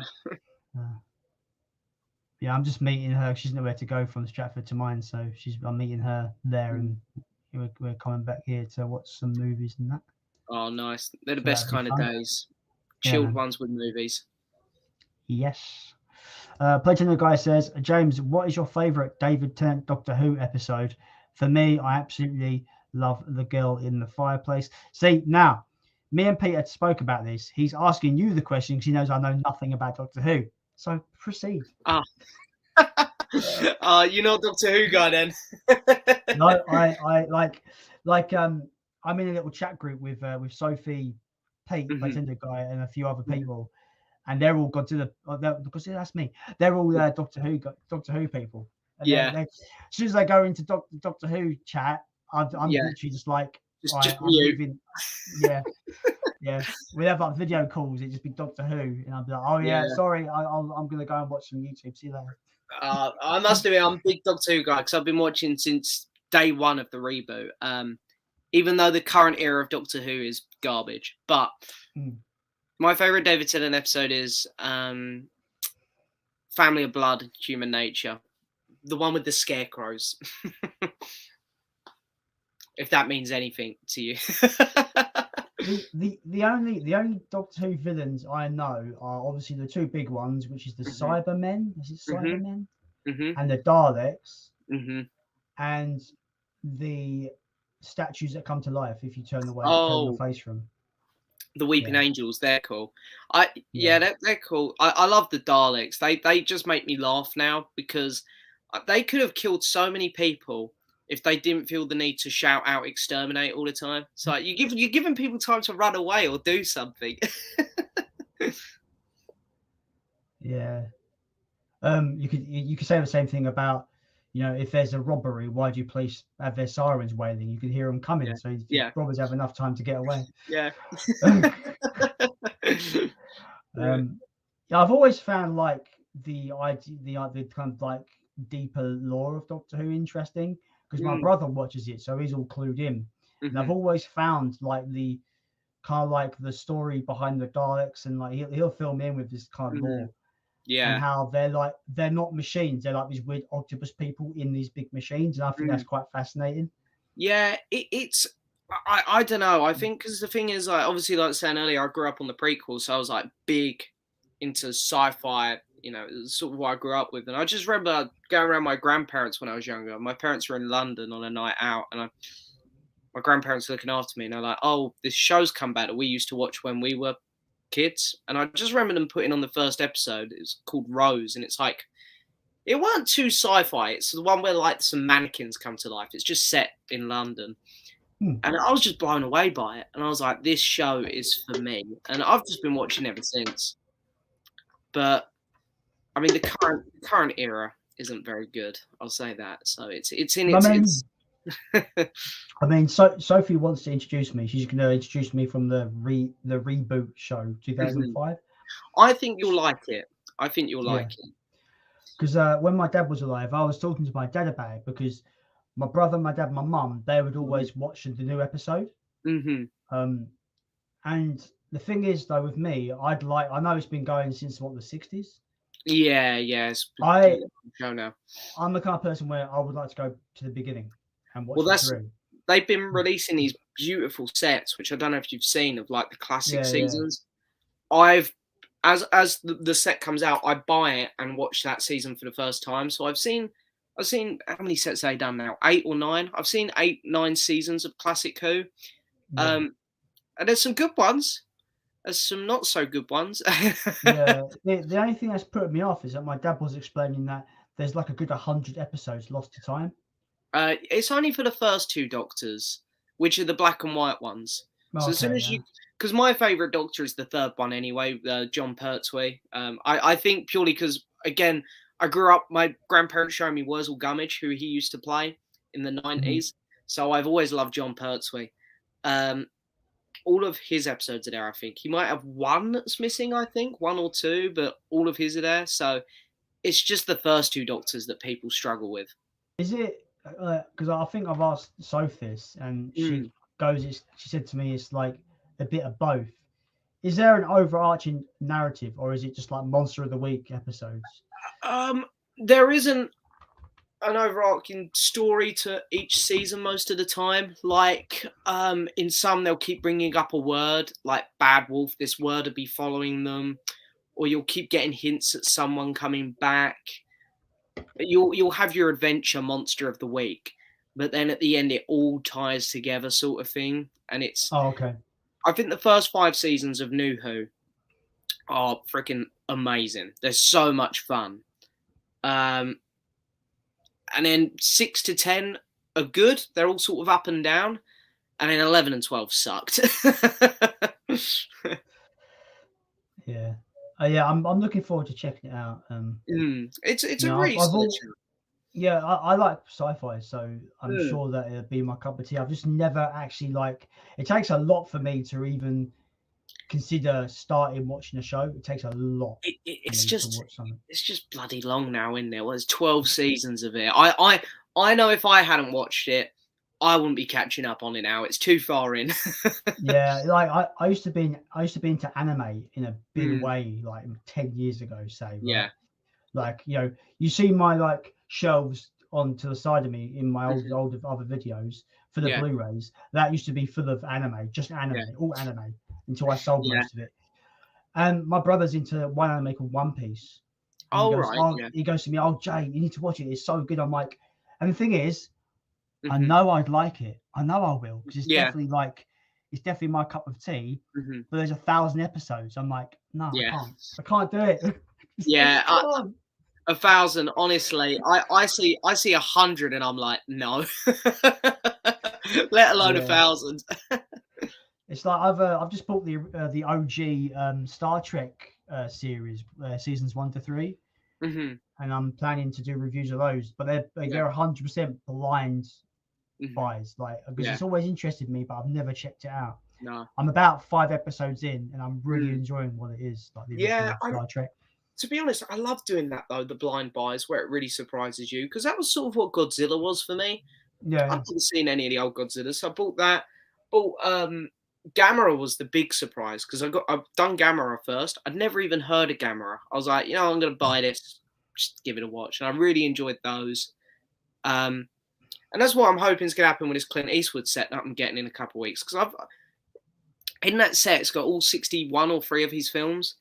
The only film in there that I'd seen, because it's got his directed ones, is American Sniper. So I've got no idea about any of the films in that set. Is it just what he's directed? No, it's all his acting and directed. So okay. I think it starts off with like the Man with No Name trilogy, which surprisingly I haven't seen, and then it goes all the way through. It'll have my favourite Western in it. Yeah, which is Two Mules with Sister Sarah. Yeah, I think that is in there. I do remember seeing that title. I love that film. Yeah, I'm buzzing to watch those movies, because I love Westerns, because I've got like a pretty nice section somewhere here, but they're mostly newer Westerns. But I've really been into older, like American styled filmmaking lately, like Lawrence of Arabia and Ben-Hur and stuff like that. So I think I'm really going to love this Clint Eastwood set. Coolio. I can't think, I don't think I've seen any of the Dirty Harry stuff. So that's something I need to check out. Yeah. I'm buzzing to watch all that stuff, because I hear people telling me how good it is. So I'm really excited to watch it all. There's so much stuff that I know about through pop culture osmosis. Like do you feel lucky? Well, do you, punk? I know that's from one of the Dirty Harry films. Yeah. I've never seen it, but I know the quote, stuff it's like funny, because I watched for the first time today. I watched this for the first time today, The Lost Boys. Oh, that's really good. Yeah, I really enjoyed it. But there's the scene at the start where I've already forgotten what it was, but it was like an opening bit with some music playing, and I'm like, I've seen other films sort of recreate this. So that was pretty fun. Yeah, that's a good one. I don't love it like a lot of people do, but it's definitely a good one. Yeah, I'd agree. I some people definitely like it more than me as well, I'll say. But it was a fun time. BG London asks, last movie you bought? Probably. I picked up Jurassic Park 3 on DVD because Sophie needs it for her collection. I got it in a charity shop for like £3 quid. So, mine was probably just the last pre-order I got, which I think was In the Heights in 4K. Oh. So I think that was mine anyway. Get a bit lost with all the films now. I can't think of the last. If it's the last movie, like say a new movie I bought, I can't think of the last new. I can't even see. I ain't got my glasses on. I can't see my shelves. I'm so far away from my shelves now. I can't just pick something out. I'm like well far away from my shelves now. Yeah, that's the thing. I could just sort of pick mine out, but because I moved my room out. So basically, my bed is where my PC desk used to be. Now my desk is where my bed used to be. So it's like just swapped places. So like, yeah, it's much better though, because now I can lay in my bed and actually have my TV here. I must admit, like collecting as the collections got bigger, my room's changed about like 20 times as well. Yeah, I don't know what last movie I bought, Jurassic Park 3 on DVD. Does that count? It's got to be. It was the last film I bought, I suppose. Yeah, I think mine was In the Heights. I think it was. Marcus Trubridge says, Jason, the podcast you should listen to is Off to the Movies. Well, thank you. Yeah, I don't think I've actually listened to any of that podcast, if I'm honest. I'm so bad. Like, I'm subscribed to all these great channels, and I've never get around to watching much of their content.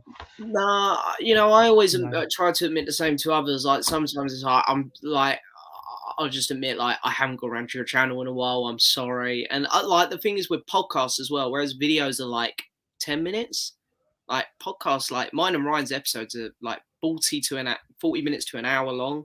The podcasts are longer. It's a bigger commitment. Mm-hmm. Yeah. So some guys put this comment's quite relevant and quite timely. It's all over the internet right now. Oh, yeah. Hunter Braden says Alec Baldwin rocked his director's snotbox. I know that's a joke, but this is a very serious topic.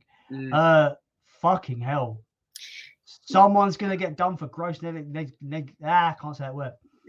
Gross negligence. Yeah. Wow. Like I don't even know where to put the blame here. I'm guessing the prop guy or something, but someone. I mean, there's a lot to unpack here because the buck will end with Baldwin, because as an actor, I feel like when you're handed a prop, it's your duty to check that prop. Yeah. And why the fuck is he aiming it at the cinematographer?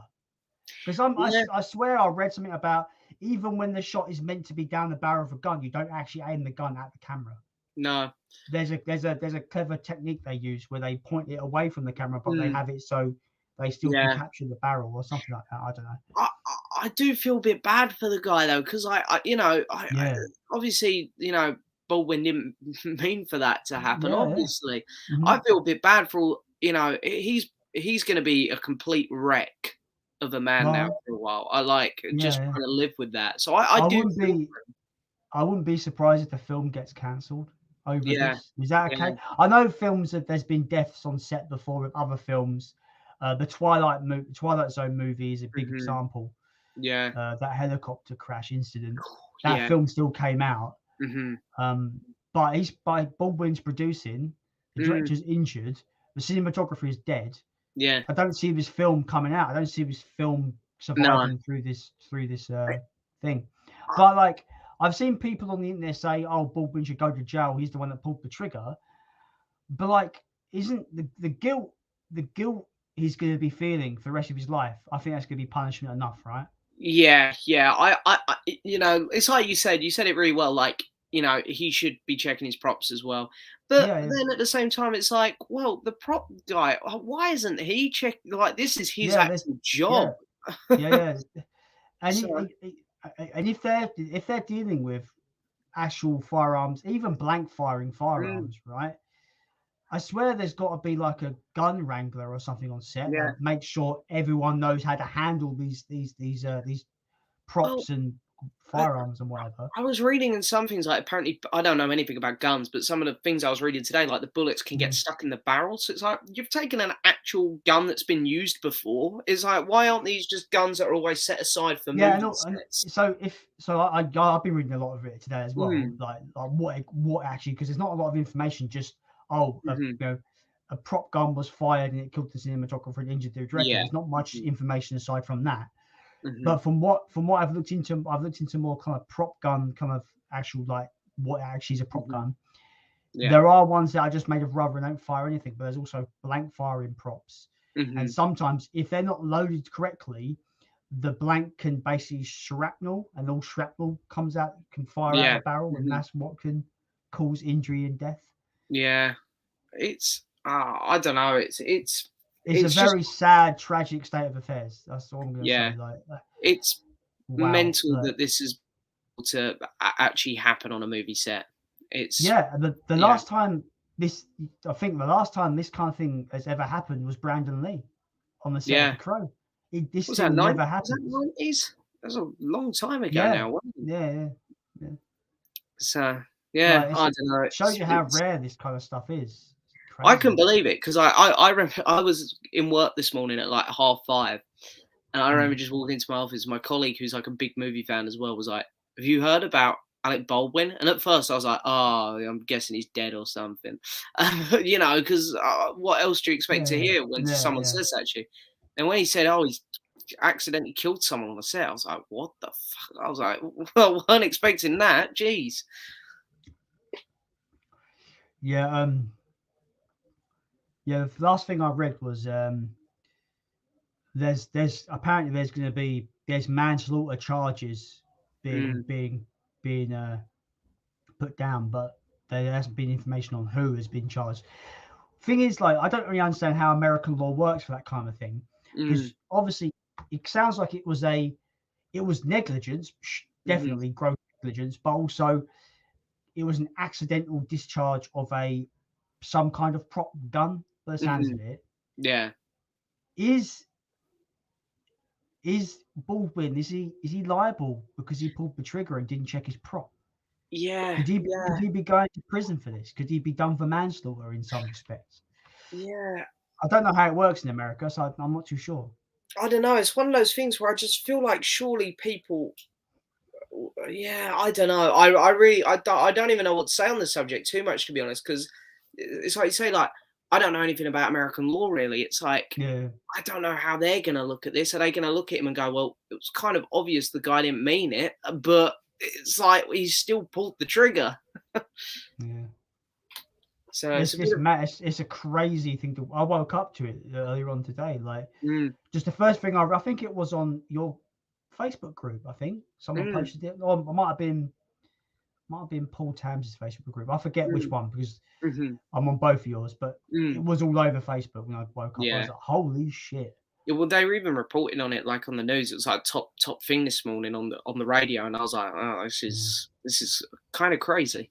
And I'm in a weird kind of space because one of my friends on Facebook was like, oh, send that stuck up twat to jail. I'm just like, calm down, fucking. I need to know what the ins and outs first. Jesus Christ. Yeah, I don't know. I quite like Alec Baldwin. That's why I feel a bit for him, because I can imagine at the minute he's probably in absolute bits. Yeah, I wouldn't like to imagine what he's feeling. No, you know, absolutely not. It's like you say, it's going to be punishment enough that he's got to live with the guilt is going to be absolutely soul crushing, right? Absolutely. Yeah, it sucks all around, basically. Yeah. And all I'm going to say here is my thoughts go out to the cinematographer's family. I forgot her name. Yeah. I do apologize, but yeah. Yeah, no, absolutely. Horrible. Absolutely horrible. Moving on. Film Flick is in the chat. Hello, Film Flick. How you doing? Hello. He says, hey fellas, sorry I'm late. Sorry, I'm late getting to your comment. I do apologize. I'm editing my new video. Awesome. Editing is my favorite part of making videos. Oh, really? Yeah. I don't know what my favorite part is. I do like to get people's reactions, especially I like being a bit controversial. Like when I uploaded my review of Venom and I basically just trashed the movie. I was so excited to get those comments of people that weren't happy with me. Have you got any of those, like, how dare you say that about Venom? It's the best film of the year. I haven't had it about Venom, but I've had it on other videos where I've really done my best to explain why I don't like something, and then I'll get people that, you know, I don't mind. I've been doing YouTube so long now, like with my other channel before this one, but when they just call me names and stuff, and I'm like, I kind of like those comments. They make me laugh. It's I think the most common one that I haven't really got it much recently, but when I started off, I used to get like, how dare you don't like something I like? That's literally the comment, like literally like, you know. I get it a lot being like a big defender of the prequels and someone who will put the sequels down. People are just like, the sequels are so much better. You don't know what you're talking about. And it's like, okay. Joe, what's crazy is there's a really good channel called Star Wars Theory. Yeah, I watched him actually. Yeah, big Star Wars channel, like over 1 million subscribers. His favorite Star Wars is Revenge of the Sith. Yeah, fair. Yeah, so yeah, I don't know. It's I just feel like when I see people who love the sequels on YouTube, I'd never think in a million years to go out my way and put them down. It's like, well, like we were saying earlier, good for them for liking it. I wish I liked it. Yeah, man. I definitely agree. And you Yeah. never know. I might go into Venom 2 and think that was fun. You Yeah. know, Mm. Yeah. or I don't know what I'm going to feel like No, until I yeah. see it. But I'd never put anyone down for liking it. It's like, well, hey, fair enough. You liked it. I didn't. Like my favorite film this year is Mhm. Malignant. I fucking love that movie. Yeah. Right, I've seen it twice and I love it. Mhm. But it's probably one of the most divisive films of the year. It's so divisive right now. I liked it a lot. I think I've got it like number 8 on my ranking. That's fair. About 2 weeks ago, my friend Luke comes around. And he goes, I took a girl to the cinema the other day. I was like, oh yeah, what'd you see? He went, I saw that Malignant. And I was thinking, oh, he's gonna like it because I liked it. I think, oh yeah, what'd you think? He looked at me, he goes, it was fucking shit. And I was like, oh, okay. I was expecting you to say you liked it. So I can see what you mean by divisive film because I really liked it as well. But after speaking to him, it's like, okay, I guess some people aren't. But like, I'm when I see people going like, oh, I think Paul Tam just like, he saw it the first time, he hated it. He saw it the second time, it was all right. But then by the third time, he actually really enjoyed it. Mm-hmm. And there's me after watching it the first time and being absolutely fucking so. I'm just say this: I've not been this hyped for a horror film since like Evil Dead 2013. Like, feeling the way I do after watching it, I'm like fucking just fired up. And my brain's like, because like we're all human, right? My brain's like reading the word hate and thinking, going with my brain, going, how the fuck can you hate this movie? How? Because I can't think of any faults. I don't have any faults for the film, but fucking 10 out of 10. Love it. I really, for me, I just sort of watched it. I really like James Wan when he does horror though. So that was always going to be a win for me. I really like his style. But I just had a lot of fun with it. I was like, this is just a fun horror movie. I just found it pays homage to like 80s, 90s, 2000 horror, a bit of all the decades. Mm-hmm. It's kind of a bit giallo as well, Italian kind of crime horror. Yeah. But yet it feels so fresh now. Because where horror's been haunted house, jump scare, haunted house. Going into this and actually like not knowing, I went in completely blind, so that probably helped me in a big way. Like, mate, it's so fresh. So the concept is great. I don't want to say anything because I don't want to spoil it because it's definitely a film you've got to go in blind. But the concept, the antagonist, one of the greatest antagonists, one of the best horror antagonists we've had in about fucking 20 years. Like, wow. Yeah, it reminded me of like sort of like how you got your Michael Myers. I'm fanboying over this movie. I apologize. It's a very cool movie to me. I just like, you've got your Freddys, you got your Michael Myers, you got your Chucky. This character, it sort of reminded me of that. Like, this is a character I could see getting like another 6 films or something, and just having a really fun franchise off this film. This is it. This is where my opinion gets interesting. Doesn't need a sequel. No, but I'd happily take one. Yeah, right? That's how I feel as well. I doesn't need one, but I could see it happening. I don't know if James Wan will do it, but I can see it getting a sequel. Well, obviously it all depends how it did in the box office, which I don't know if the numbers have been revealed. No, I can't imagine it having a huge budget though, which is where it's probably gonna do well because these horror films never tend to have big budgets. This one here, I can imagine, is quite small.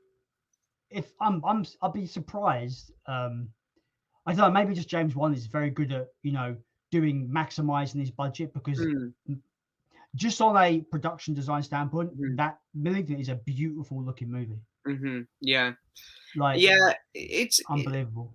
I actually haven't looked at the box office numbers for that one. I'd be curious to know, to be fair. Yeah. But speaking of like budget and film, sorry I cut you off. No, that's all right.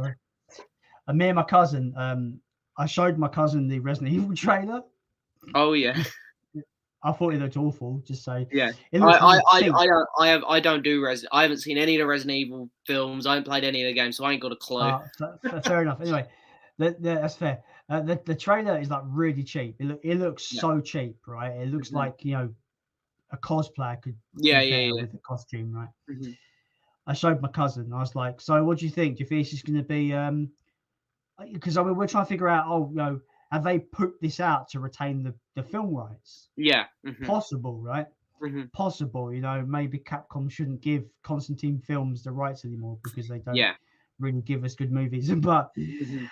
I was like, this can't have been made for more than 10 million. No way. It looks too cheap. I looked it up. It was made on $40 million.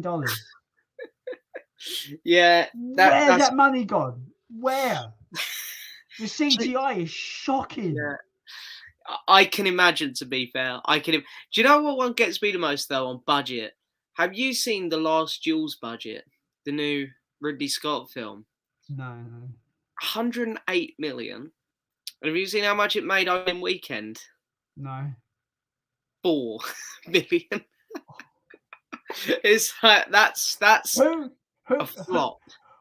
Yeah, I know that. I always wondered that. Who's the guy in the studio that goes, you want 100 million for this film? Yeah. That sounds fair. There you Yeah. go. Like who makes these decisions? Because it must be based on like, if they think they're going to get the audience for it, Yeah. right? Like, it's weird.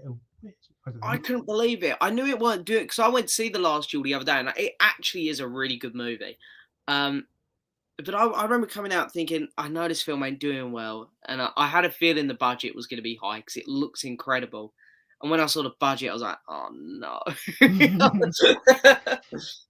It's like I remember back in like whenever it came out, 2019, I think. I can't remember. Terminator Dark Fate, which I Cool. don't Yeah. like. Yeah. Think about it. The idea that film lost 250 million or 200 million is ludicrous, right? Yeah. It lost that. It lost it. Yeah. How? I'm devastated when I lose 10 quid. I can't imagine what they Yeah. feel, right? Fucking hell. Yeah. I don't know. There's some really interesting ones out there. I can't remember them off the top of my head, but films with like really big budgets which make barely anything. What was the one about the big houses and cities that were going around on like, was it Immortal Engines or something like that? Yeah, I think so. I've not seen it, but I think you're correct. Yeah. Didn't that have like a stupidly high, like 150 million? And when the film was done in cinema, it didn't even crack 10 million at the box office.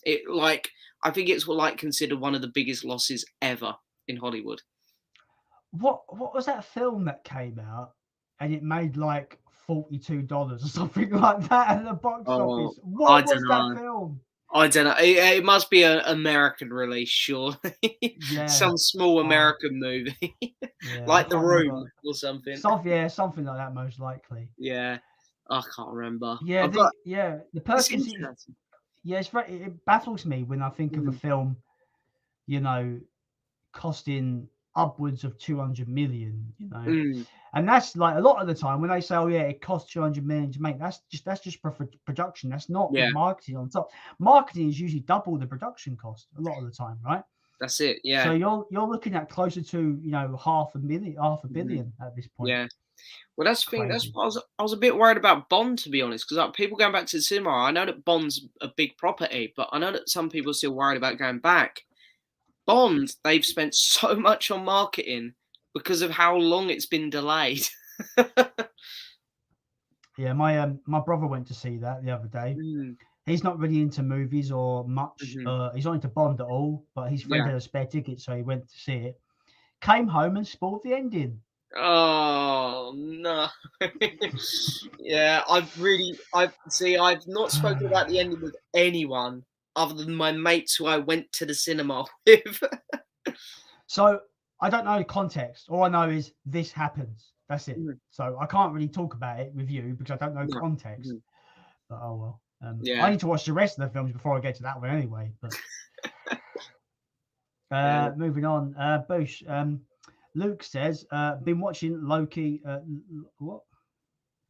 Lock and Key. Okay. Oh yeah. Been watching Lock and Key season 2 and loving it so far.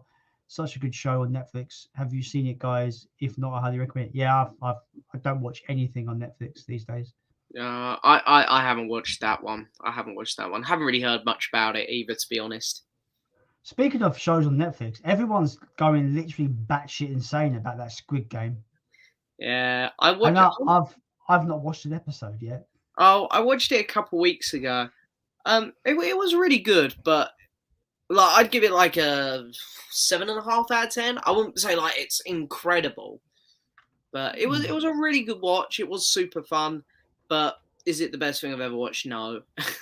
I'm one of these like film fans where I think sometimes a good concept can save a bad show or a bad film. Yeah. Sometimes you can coast on the cool concept and be entertained rather than actually it being good. Yeah. Because from what I've seen of it, it seems a bit tame. I don't know if that's the right word to use. Yeah, it can be. There's a lot of filler in it, I'll admit. There's a lot of filler in Squid Games. But it is just interesting to see what the next game's going to be that they're going to have to. Okay. Yeah. Like, because that was the highlight of it for me. It reminded me a bit of Battle Royale, almost like people getting really desperate to survive, which I liked. But it was a good show. I've been seeing all the memes with the thing with a drawing on it, and they've got to like get cut out the cookie one. Yeah. I'm into like my heavy metal. Yeah. You know, some like really extreme bands, their logos all like this. Yeah. There was one where he opens it up, he's just got this death metal logo, all just like basically a pile of branches, right? And he's like, that tickled me a little bit. Yeah. I have seen many memes coming out of the show, which is always good. I like a good meme. Yeah, I've seen a SpongeBob. Someone did a SpongeBob Squid Game mashup artwork or something. Yeah, and it I think I've seen. Yeah, someone done like a Toy Story one as well, like a video, and that was quite funny. Film Flick says, I'm planning on watching Insidious this week. Have you seen it? I have. This is the only Insidious film I've seen. I really liked that film until it started explaining all the mystery. I just didn't care. I think it just ruined the film a bit. Yeah, I actually haven't seen Insidious. Seen that one. Oh, okay. Ignore what I said. Sophie says she personally loves Insidious and it generally scared her. That's fair. AJ's movie place is here. Hello, AJ. Welcome to the stream. BG London says, I watched The Craft, Witches, both terrible remakes. Your thoughts, guys? Not seen them. Oh, by the Witches, does he mean the one with Anne Hathaway that just come out? Is it a Disney? Is it a Disney one? No, it's not. I don't think it is. But if it's that, I haven't seen The Craft. But if it's The Witches, the one with Anne Hathaway, yeah, that one weren't great. But yeah, it was what it was. Right. Pete has put a comment that I don't know what he's referring to, but you're saying it's Oscar worthy. I don't know what he's referring to. I think I saw this. Was it when we were talking about Ghostbusters 2016? I think so. Maybe this comment was an hour and a half ago. Yeah. Oh, jeez. We're so behind. I think this is the furthest I've ever been behind on comments. When I did my stream with Mondo Chevik Movies, I think we were like 2.5 hours behind the chat. It's so bad. That's crazy. Yeah. That was an 8-hour stream. So. Oh, that's fair. That's fair then. Film Flick says Ghostbusters 2016 has given me PTSD. Well, I'm sorry to hear that. I hope you get better, mate. Yeah. Film Flick says, "Oh God, Venom 2 hurt my soul and gave me such a big headache that I couldn't see June on the 18th." Oh wow. Yeah. Well, hey, I mean, Venom 2. I mean, by now I'm pretty sure most people who want to know what I think about it know what I think about it. Yeah. Sophie's coming in like a wrecking ball defending Ghostbusters 2016. I love 2016 Ghostbusters. Yeah. Fair enough, you know. Yeah. Fair. You know, it's some funny moments in it, I suppose. Carlino9's in the chat. Hello, Carl. Welcome to the stream. Appreciate you dropping by. even though we're like 2 hours behind your comment. Yeah. We're so late. We're so late. He's probably not here now. Shit. No. Evening, guys. We'll watch the start tomorrow. Yeah, I know that he usually watches the replays. Yeah. Just finished watching Scream. Hope you both well. That's cool. I saw Scream in the cinema last week. Oh, nice! Fantastic. Love that movie. Love that film. Yeah. It's funny because watching it on the big screen gave me a new appreciation for it. Yeah. And I think it's the best slasher film after 78 Halloween. So funny because I think it's a masterpiece. It's second on my ranking as well. I know that I've got Halloween, and on my ranking, I don't know if I've got Scream or Candyman next, the original Candyman, but they're like my top 3 slasher movies. Yeah, the original Candyman's really good. I really enjoyed the new one. I thought the new one was decent. Yeah, so did I. I enjoyed the new one as well. Because I know some people were ragging on it, and I was a bit like, I don't get it. I thought it was quite good, the new one. Yeah, the only thing that pisses me off, this is not really a spoiler because he's not missing much. Well, I might ruin it for somebody, but whatever. Like, what pissed me off is Tony Todd's in it for like 3 seconds. Yeah, it's a bit of a waste because he's got such a cool voice. It is a bit of a shame, but I liked the idea that the Candyman is not just a person; it's more of a an urban legend because of bad things. Bad stuff has happened. It's more of an urban legend. I agree. I think I don't know.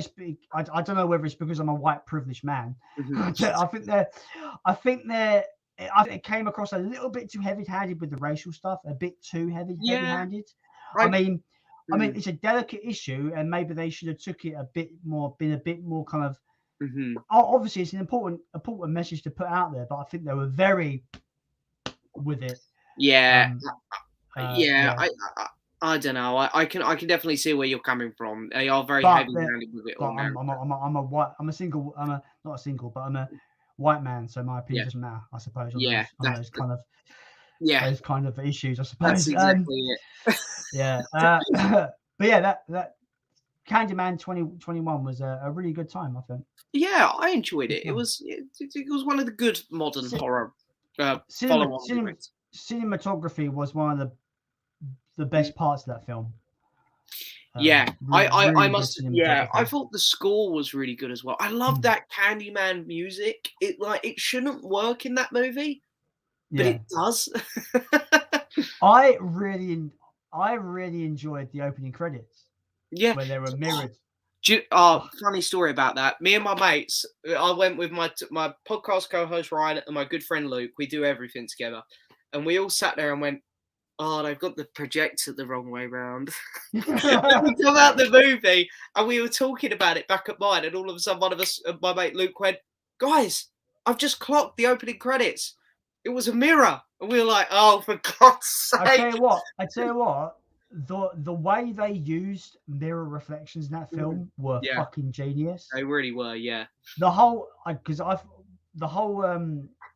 is not really a spoiler, but I'm going to be vague about it.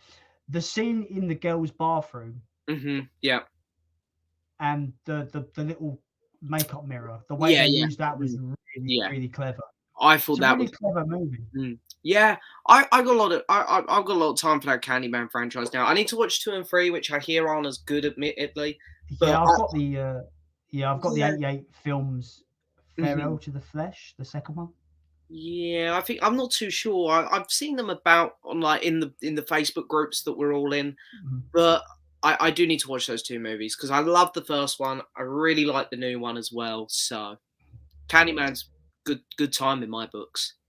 Yeah, that first film that still unsettles me to this day. I really love unsettling. Yeah, it is, but it's an incredible movie. And I know it's crazy. I would never say his name 5 times in the mirror. Never. Not gonna do it. Let us let Jordan do it at the start of his review of it. Oh yeah, that was great. That was really good. I was like, mate, that's the thing. I don't believe in none of this, but it's like I'm terrified of the Conjuring movies. And the second one is about the Enfield haunting. 10 minutes down the road from me. I'm like 10 minutes away from that. And it's like, me and my mates have said loads of times, "Oh, let's drive past it." And I'm like, yeah. I don't believe in ghosts or none of that, but yeah. I don't want to test it either. The funny thing is, I keep bringing up her name, but you know, she's who you. Me and Soph is very much into the whole believing in ghosts and hauntings. Yeah. And I'm not, so it's kind of like that doesn't bother me. No. But we're going to a hotel. We went to a hotel a few weeks ago, and she just goes to me, "Yeah, this is definitely haunted." I was like, "Come on, like, right, we're going somewhere else. We'll stand somewhere." We went to me and one of my old good friends. We went to. Oh, it must have been about 3 years ago. There's like about 20 minutes away from us. There's like a well that's haunted. If you run around it 3 times, the girl who drowned in the well is meant to appear or something like that. We thought, right, let's go there. It was like dead. It was heart of winter. It was freezing. It's like 12 o'clock at night. It's pitch black. We drove there because we were that bored, and we walked. It was like you had to go down this country path to get to the well. It was like a little river, and then there were like, I don't know, rats or squirrels in the trees moving about. We didn't even make it to the well. We shit ourselves, turned around and ran back to the car. Oh yeah.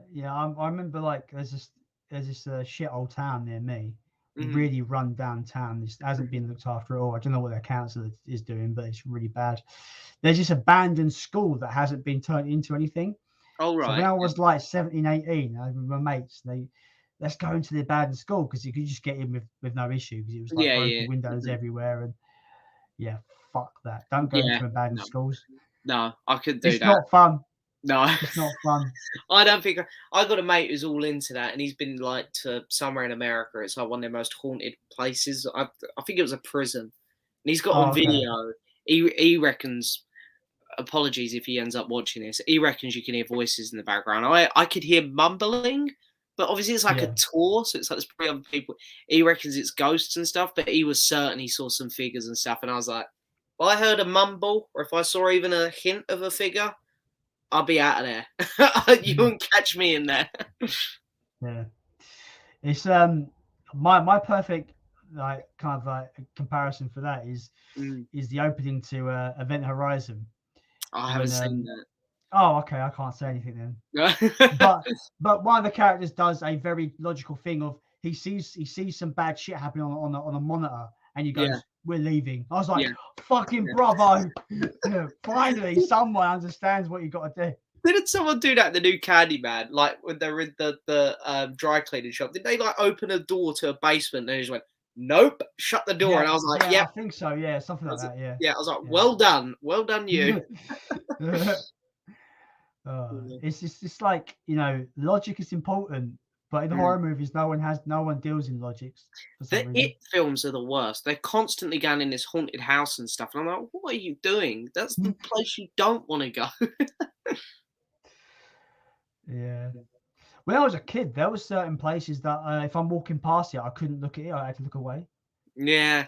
There were certain places that just they looked scary as fuck. Like, you know? Yeah. I dread to think, because I'm sure eventually, because it's just so close to us, eventually me and my mates will end up going past this Enfield haunting house, because no one lives in there still. I don't know. That's got to be so eerie to look at. Because I've watched, because at the end of The Conjuring, they show The Conjuring 2. They showed like the footage of the actual real life girls and stuff that, you know, they thought were possessed or whatever, and it's like, oh no, I'm not about that. I'm not about that. Yeah, it's a bit messed up. Yeah. I'm gonna go for a speed round because it's almost 20 to 11, and you've got to shoot off 11. Yeah.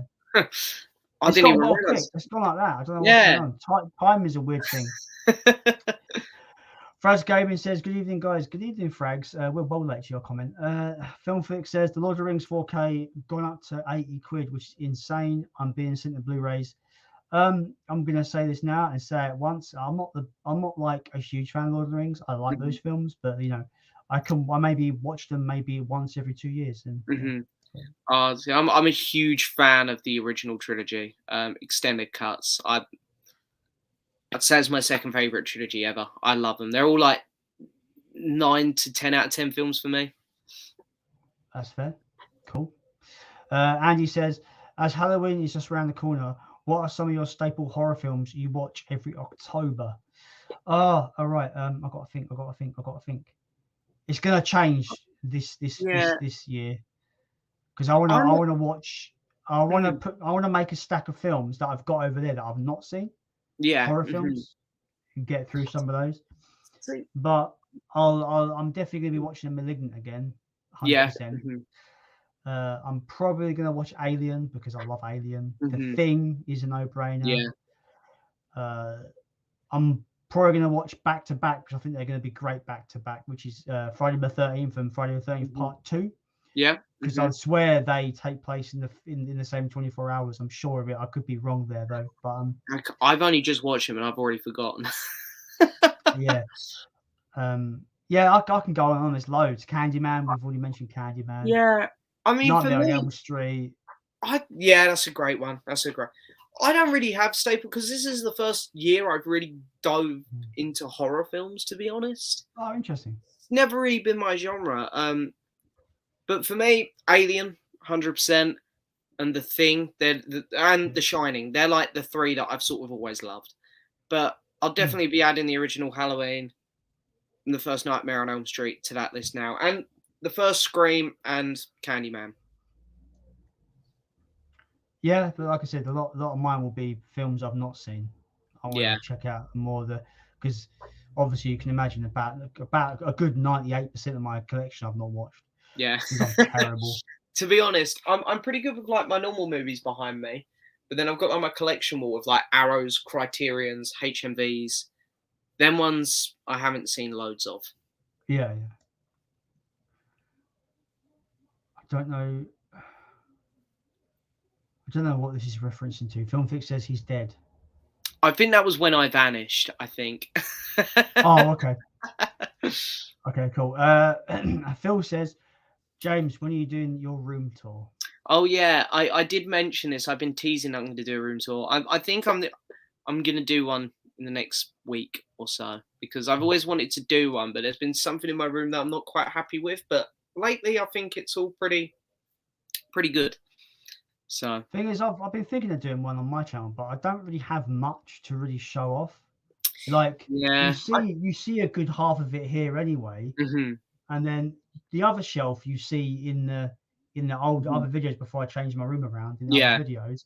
The only shelf you can't see is my shelf by my TV with all my premiums, like my premium collection, 88 films, most of my horror franchises, my Arrows, like that's stuff you don't see in the. So I don't have like a massive room filled wall to wall with shelves. No, See, annoyingly, that's sort of what my room's become. That's the dream. Yeah, that's what I want. I want like nice and flush. Wall to wall shelves filled with movies. See, mine's gone the opposite. I've got there, and now I want to get rid of it all because I'm waiting. My sister more or less lives at her boyfriend's now. I'm waiting for her to officially move out. Then all this is going in her room.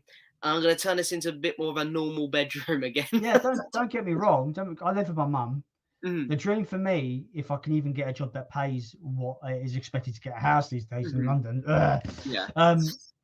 Like I want my bedroom just to be my bedroom where I can chill out and relax and have my collection in a separate room. That's what I want. That's absolutely. Yeah, I think that's. I'm completely there with you on that one. But getting a house, in London is near impossible. Yeah, I can only imagine, to be honest. I live with my mum. I'm 35. I live with my mum. Like I'm not ashamed of that. It's just the reality of life, Yeah.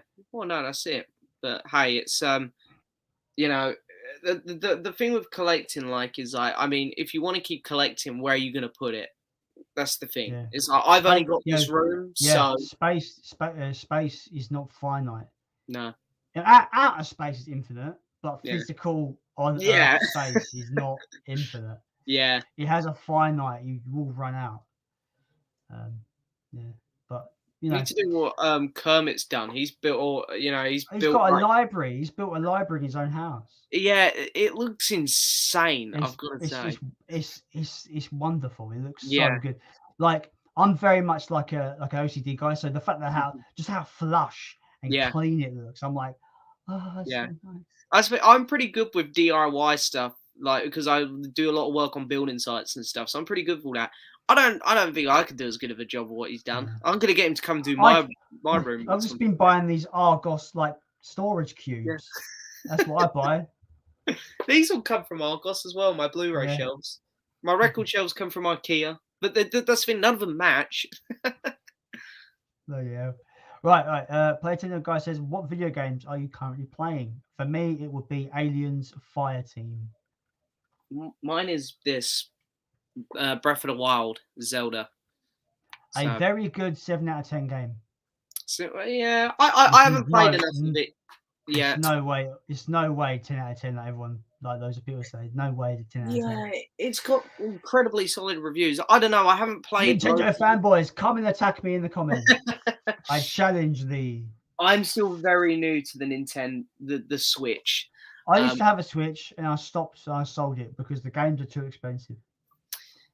I agree there. A lot of people that I know have sold their Switches, to be fair. My sister bought one the same day as me about 3 months ago now, I want to say. She's already selling hers. But then again, she did just buy Mario Kart. And I was saying to her, if you just play Mario Kart, you're going to get bored. And that's exactly what's happened. Especially if you only play Mario Kart on your own as well. That's a party game first and foremost. That's it. Mario Kart only ever goes on when family around or some friends around. For me, I love playing my Zelda at the minute. Animal Crossing's one that I really like. I've got Let's Go Pikachu, stuff like that. That's what I kind of play on there. And soon, Knights of the Old Republic when that gets remastered. Oh, can't wait. I'm looking forward to the Dead Space remake as well. Oh, can't wait for that. Last Chance Ches says, he's asking Platinum guy, but I can jump in. How hyped are you for the GTA trilogy? The trailer that came out today, it looked amazing. I've not seen the trailer. I do know it's coming out though. I'm looking forward to revisiting those games. Yeah. When they say the trilogy, he means GTA 3, Vice City, and San Andreas. I will argue this is going to be quite contrarian. GTA 3 is my favorite out of those. Probably one of the best open world games ever made, in my opinion. One of the first true 3D open world games. Yeah. I don't know. I can't say I'm too interested in it, to be honest. If I want to play GTA, I'm just going to load up GTA 5. I can't lie. That's fair. I have it on PC, but I've forgotten my login details to actually re-download it. See, mine's still on my PS4. That's purely the reason why my PS4 is still in my room, for that and my favorite game ever, Red Dead Redemption 2. It's purely here for those two games. I'm interested, but I just hope they don't slab a fucking £70 price tag on it. Oh, I think it is £60. I think that's how much it is. Fuck off. This is what annoys me. This is what annoys me. Remasters. They're games that have already come out and made loads of money. Bring them out at 25, 30 quid. Don't charge us the full whack, for fuck's sake. That's it. I completely agree, because I do keep waiting for a Red Dead Redemption 2 PS5, like updated graphics, even though the PS4 one looks stunning. But it hasn't come out on PC yet, has it? No, I don't think. I don't think it is planned for PC. I think. I adored that game. Like Red Dead 2 was just unbelievable for me, and I will buy a remastered one of it purely because of how much I love it. But I'm hoping, like, surely it's going to be like 40 quid. But I bet they bump it up to like 50 or 60. I wouldn't be surprised if it's 70. No, neither would I. The game I'm looking forward to playing at the moment that I haven't got yet, which I will get soon, is ironic. It's not ironic, but it's a game that I would never ever think of even buying before. But now reviews and gameplay footage has really got me interested, which is Hot Wheels Unleashed. It looks awesome. It looks like a fun little arcade racer, getting like 9 out of 10s everywhere. It's getting really good reviews. It's a fucking Hot Wheels game. Like, holy shit. I haven't played a Hot Wheels game since PS2, I don't think. It looks really good though. Yeah. See, I'm buzzing for the next Jurassic World game. I love I'm a bit boring with games, other than the couple like Red Dead 2. I like Evolution, the new Evolution. Yeah, I like the slow builders. I've got Evolution on PS4, and I used to have a bit of a kind of a rule. If a dinosaur breaks out of my paddock, I take it and feed it to the carnivore as punishment. Love that. I unlocked every dinosaur in that game, and I bought all the expansion packs. I nerded the fuck out on that game. I just like park builders. I like that. I don't know about you. It sounds like you enjoyed the whole experience of that game. But Jurassic World Evolution for me, once I kind of maxed out the first island and it let me go onto it, I was done. I was kind of burnt out by that point. Yeah. There's a lot of busy work in that game, I found. Yeah, I remember being at actual work thinking, right, when I get home today, I'm going to do this on my island. I'm going to unlock this. I'm going to build this enclosure. I get home and like a storm would come through the island, and I'd spend about 2 hours fixing everything. Can I ask a question? You sound like a connoisseur of this game. Like I found you couldn't please these other people, the security. You couldn't please them all. Like, and then when one of them you didn't please very much and they got fucked off, they'd sabotage fuck those guys. Yeah. But I will say this: how good that game was, beautiful to look at as well, right? Yeah, how good was that?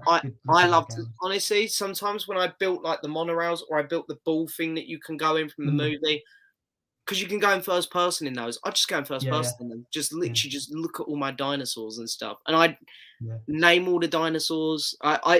It's very rare I actually complete a whole game like I get like platinum on it. That's one of the few games I've done it with.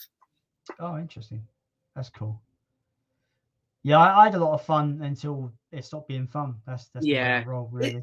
It's just one of those games that just hit a really good chord with me. There's only a handful that have done that because I'm not a big gamer, but Evolution done it. I like my world builders, so it was a good one for me. Oh, right, we've got 10 minutes and about 80,000 comments to get through.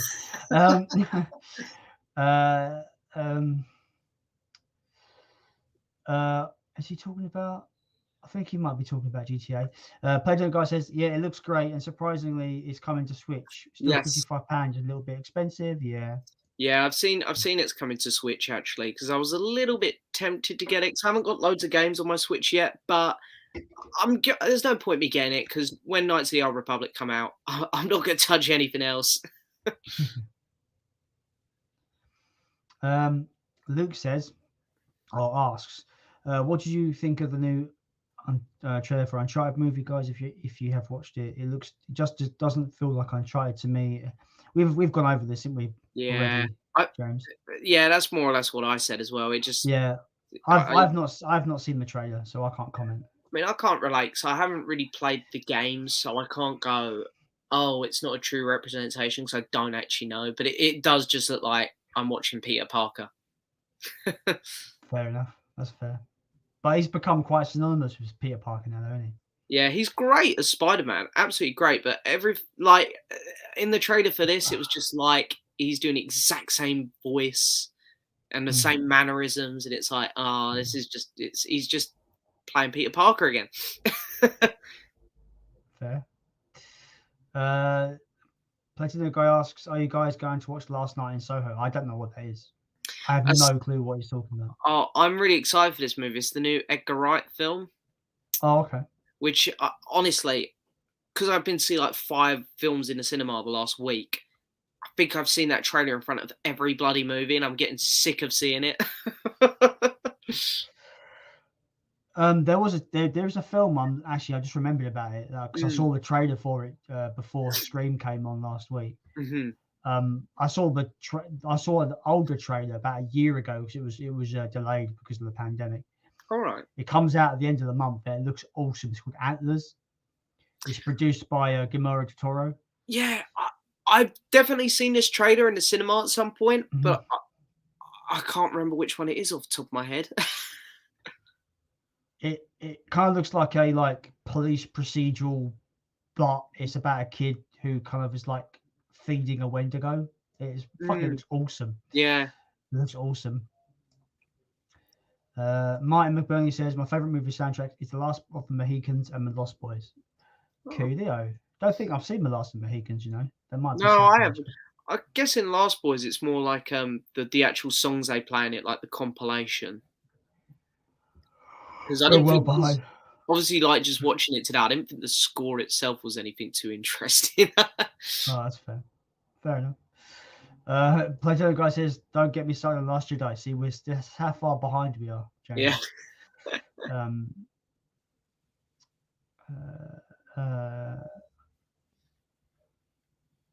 This okay. is always a bit because I don't everyone's know what I meant. talking I'm amongst confused. themselves when you're trying to find comments.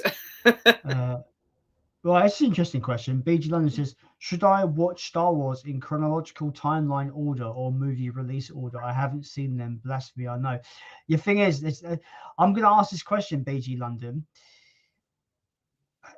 Do you know the kind of overall arc through pop culture osmosis? Because if you know what happens in Empire Strikes Back and you know the twist, that kind of I still think could still put people on their ass if they're watching it. If you know that twist, then I'd say watch them in timeline order because it makes sense. Yeah. If you haven't seen, if you know nothing about these movies, release order, I'd say. Yeah. Yeah, I'd completely agree because I remember like my ex-girlfriend when she'd never seen Star Wars and I was like, well, you've got to watch Star Wars. And I said, are you aware of this twist? And she's like, the I am your father bit, yeah. And I was like, okay, just watch him. Just go episode 1 to 9. Yeah, I think it all hinges on that because Yeah. if you don't know that, then. But some people say watch episode 4 and 5, and then you get the twist, and it's like the prequels are a flashback. So you watch 4, 5, 1, 2, 3, 6. That's weird. That's Yeah, I actually have heard some people say watch them in that order because the prequels are meant to be a flashback. It's like they're not, but okay. I've always found the idea of the prequels coming after the trilogy. We're back on Star Wars again. No, we're not going there. We're stopping. No, carry on. You've got to get off soon, so I need to carry on. Platino guy asks James, what are your favourite Switch games? Mario Kart and Animal Crossing at the minute overall. Isn't Animal Crossing Life the video game? It's set 24 hours, so it's just like it's so annoying because there's like a shop on there and it shuts at 8 o'clock every day in the evening, which is so stupid because I play my Switch in the evening, so I go on there and it's like, well, the shop's shut, I can't do nothing. I can imagine you're at real life work going, I better go and fucking go to that grocery shop. Yeah. Shit. Yeah. I got to do my grocery shopping. Fuck. I can barely manage my actual real life, and now oh god. That's why I've never understood those kind of life sim games like The Sims or Animal Crossing. Never understood the appeal. Never. Nah, it's honestly the first one of those sort of games I played. When I got my Switch, I knew it was very popular, and I was like, right, this one will eat up a lot of my time and get me into the Switch. So I thought, I'm just gonna get Animal Crossing. I always think of that Animal Crossing as, if I would rename that series, I would rename it Have You Done Your Chores? Yeah, that's exactly what it is. It's like Club Struts or something. You can't have fun if you haven't done your chores. No, that's exactly what it feels like at times. Isn't there like, I'm going on a tangent, but isn't there like a dickhead person that like rents you the house, so now you're perpetually owing them like unattainable money for the whole game? I'm constantly paying him rent. Misery. And even when I've paid the rent off, it's like, well, now I want my house to be bigger, so I'll do that, and now I owe him even more rent. And isn't he like a colossal dick as well about it? Yeah, he is a bit. I'm not as far into the game as some people, but I know that people have this thing with him where they think he's a prick. They're getting too invested into the video game life. Yeah. Oh no. Luke says, have you heard what's happening on set with Alec Baldwin? Yeah, we've covered this. It's crazy scenario, set of circumstances. We were speaking earlier about, we don't really know what's going to come out of this because there's a lot to unpack. And if you want to hear our thoughts, Luke, then just watch the replay. We went into quite a lot of detail. We're talking about it then. I can't go through it again. Yeah, no, it's a bit of a hard subject, that one. Yeah. Let's get kicking movies. Hello, Ryan. Thanks for joining the stream. How's it going, guys? Pretty good. I'm good. Just finished watching Cobra with Sylvester Stallone. I love that movie, by the way. Haven't seen What that a one. movie! Oh, it's part police crime action and part slasher movie. It's so good. I've become a fan of Stallone, so maybe I'll have to check it out. It's so good. I got it on Blu-ray. I love it. I think it's fantastic. I tell you something. He always says that. I tell you something. It's absolutely awesome. It's so underrated. It is very underrated. It's one of those Stallone films no one really brings up, but it's great. It's great. He's like he's got some great lines. He says because he's like this special enforcer. So if the police can't get something done, that's when Cobra comes in. He's got this line where it's just like when the law stops, then I start. It's like awesome. It's fucking like really. I kind of love those cheesy films like that. It's just like it's like crime's a disease and I'm the cure. It's great lines like that. You gotta rate it when someone's wrote a line like that and they're like, yes, this is gonna sound it's when the actor delivers it with the sincerity it deserves. That's when it's like, yes, that's when it's a great line. No matter how cringe or cheesy it is. Stallone and Schwarzenegger are like the iconic ones for doing that, I think. The masters of it, isn't it? The masters. Yeah. What killed the dinosaurs? The Ice Age. Me and my mates quote Mr. Freeze on a daily basis, I swear. Let's kick some ice. He's the best part of that film. I hate that film. He's the best without a doubt. Without a doubt. Oh, dear. Phil says, can that new Batman film be watched without seeing any previous Bayman films? Yeah, I think it's a complete relaunch of Batman, right? Yeah, that's what I get. I think it's meant to be set like Batman's Bruce Wayne has been Batman for 2 years. That's like year 2 Batman, I think. Yeah. From what I've read. I'm excited. We don't need to see the origin story again, and it's going to be nice that he's got a bit of experience, and we don't have to do the whole. Oh my God, who's this vigilante going about? It's cool that people are already going to know. Yeah. We don't have to do that. Yes, I think that's what ruined the Amazing Spider-Man. Yeah, because it was another origin again. He was bitten by a spider again. Yeah, it was just so boring. It's like we've seen all of this. Yeah. Oh my God. There's a guy or somebody called put Alec Baldwin in jail. Oh God. Sake. I'm not even going to bother answering their fucking question. Because Shang-Chi's a good movie anyway. I've not seen it. Luke says, watch Kingdom of Heaven tonight, and it was quite long, 3 hours 9 minutes. Jesus Christ, is that the Ridley Scott film? I don't it is. know. Yeah. He says, yeah, Ridley Scott. I absolutely loved it. Have you ever seen it, guys? If so, what do you think of it? One of Ridley Scott's brilliant films, for sure, in my opinion. Never seen it. I feel like I have, but I can't remember it. I really can't. But I feel like I have. It's a medieval type, something gladiatorish. I don't know. Yeah. Like Templars, like Knight Templars or something.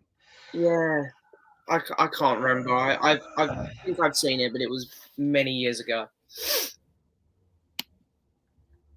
Platinum Guy says, good choice in Human Nature / Family of Blood. Such well written and grounded story.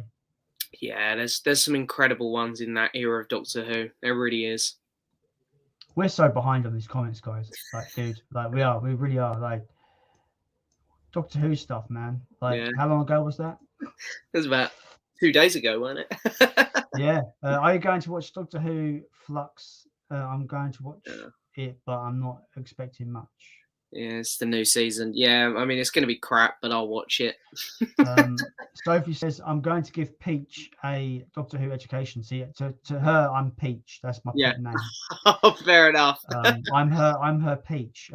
Yeah, she's going to give me a Doctor Who education. So. Good. I think you actually will really like Doctor Who, to be fair. Stand in Silence says, Keen are terrible. Absolutely not. How far? But that was at 10 o'clock. That Jeez. It's gone 12. It's gone 11. What do you want to do? Platinum Guy. I mean, I'll stay for 5 more minutes if that's all right, but I've got to be up at like 6:30, so I'll probably shoot off soon. So I wonder if I should just skip through a bunch of comments. Yeah, it's We up to you. spoke. Yeah, we spoke. I just want to get through stuff we've already spoke about. That's the only problem when, like, after you have to flick through all the comments and stuff, because there's a lot of people talking amongst themselves at this point.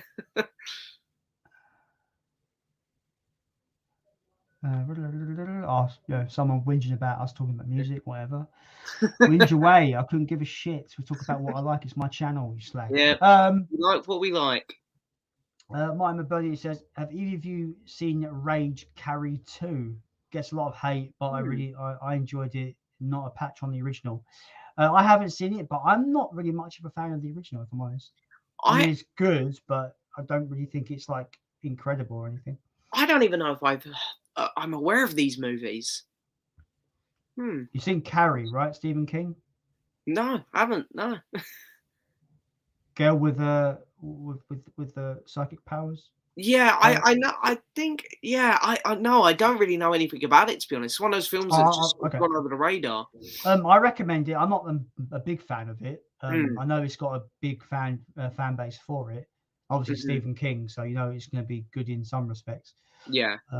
But yeah, apparently there was a sequel called Rage Carry 2, which I've not heard anyone say good things about. So this is the first. So yeah, it's cool that you enjoyed it, Martin. I've not seen it, but again, I don't think I will ever see it because I've never really been a big fan of the first one.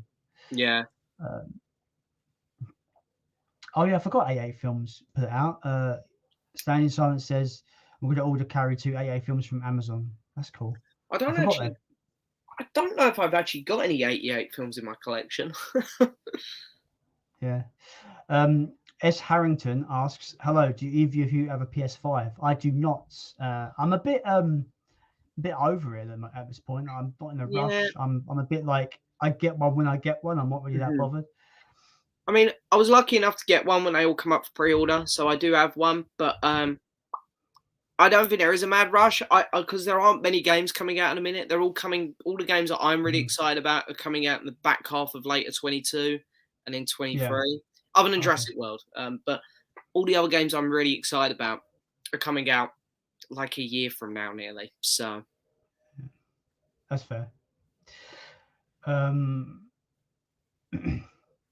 As Harrington said, is it too late to start collecting movies, or would you just go straight for 4K movies? I think that question, the answer to that question is just it depends on your circumstances. I think that's how it is. Yeah, I mean, because sometimes there's things that come out in 4K and Blu-ray, and I'll still go for the Blu-ray. Sometimes I will still go for the cheaper option. It depends on the movie for me, I'd say. Yeah. I agree with that. I loved Cruella, but I picked up the Blu-ray. I was going to get the 4K, but the Blu-ray was like £12 cheaper, so I just bought the Blu-ray. And I'm glad I did. Apparently, the transfer isn't very good on the 4K, so I've done all right. No, I watched it in 4K, and to be fair, it weren't anything too impressive. Because my collection's now just a mishmash. I've got some 3D films still, because I've got 3D TV downstairs. I've got Blu-ray. I've got 4K. And I even have like a handful of DVDs still, which just have never been put out on Blu-ray. So I've got a bit of everything now. That's cool. I mean, I've still got DVDs, so there's that. Yeah. I've got VHSs as well. I was going to say, I've got my old VHSs from when I was a kid in my loft. So I just need to start collecting Laserdisc and we'd be sorted. I actually have a couple Laserdiscs in my room. I have the original cut of the original 3 Star Wars films on Laserdisc. I can't play them, but it's just so I can say I've got them. That's pretty cool. I would love to get some Godzilla Laserdiscs, but I've looked them up and they're not cheap. Wow. No, I can imagine. I like it though because it's an album size, like vinyl. It's nice. It's big cover and stuff. Laserdiscs are cool. Didn't Disney start doing that with Blu-ray, like the big sleeve editions, didn't they? Yeah.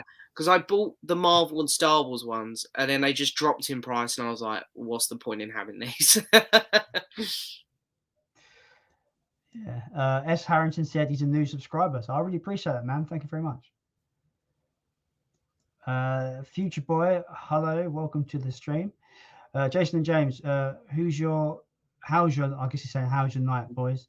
Pretty good, not too bad. Very chilled out. I think I'm gonna be awake for a bit longer because I'm on really Monster Energy.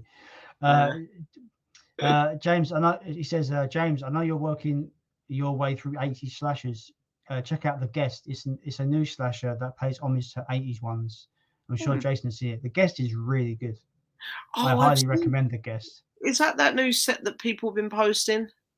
Am I right there? Second Sight. They were moaning about it being too expensive. Oh, right. Second Sight. It was like 50 quid for a new Second Sight. Yeah. I will probably check that out, to be fair, because I have just really been enjoying my slashers lately. Yeah. It's quite a recent film. I think it's like 2013, 2014, something like that. Okay. It's really good. I really enjoyed it anyway. Yeah. I'll give it a watch, to be fair. Stand in Silence says, you should watch Halloween 3, Jason Brett. There's no Michael Myers in it, but it's awesome. I've heard really good things about Halloween 3.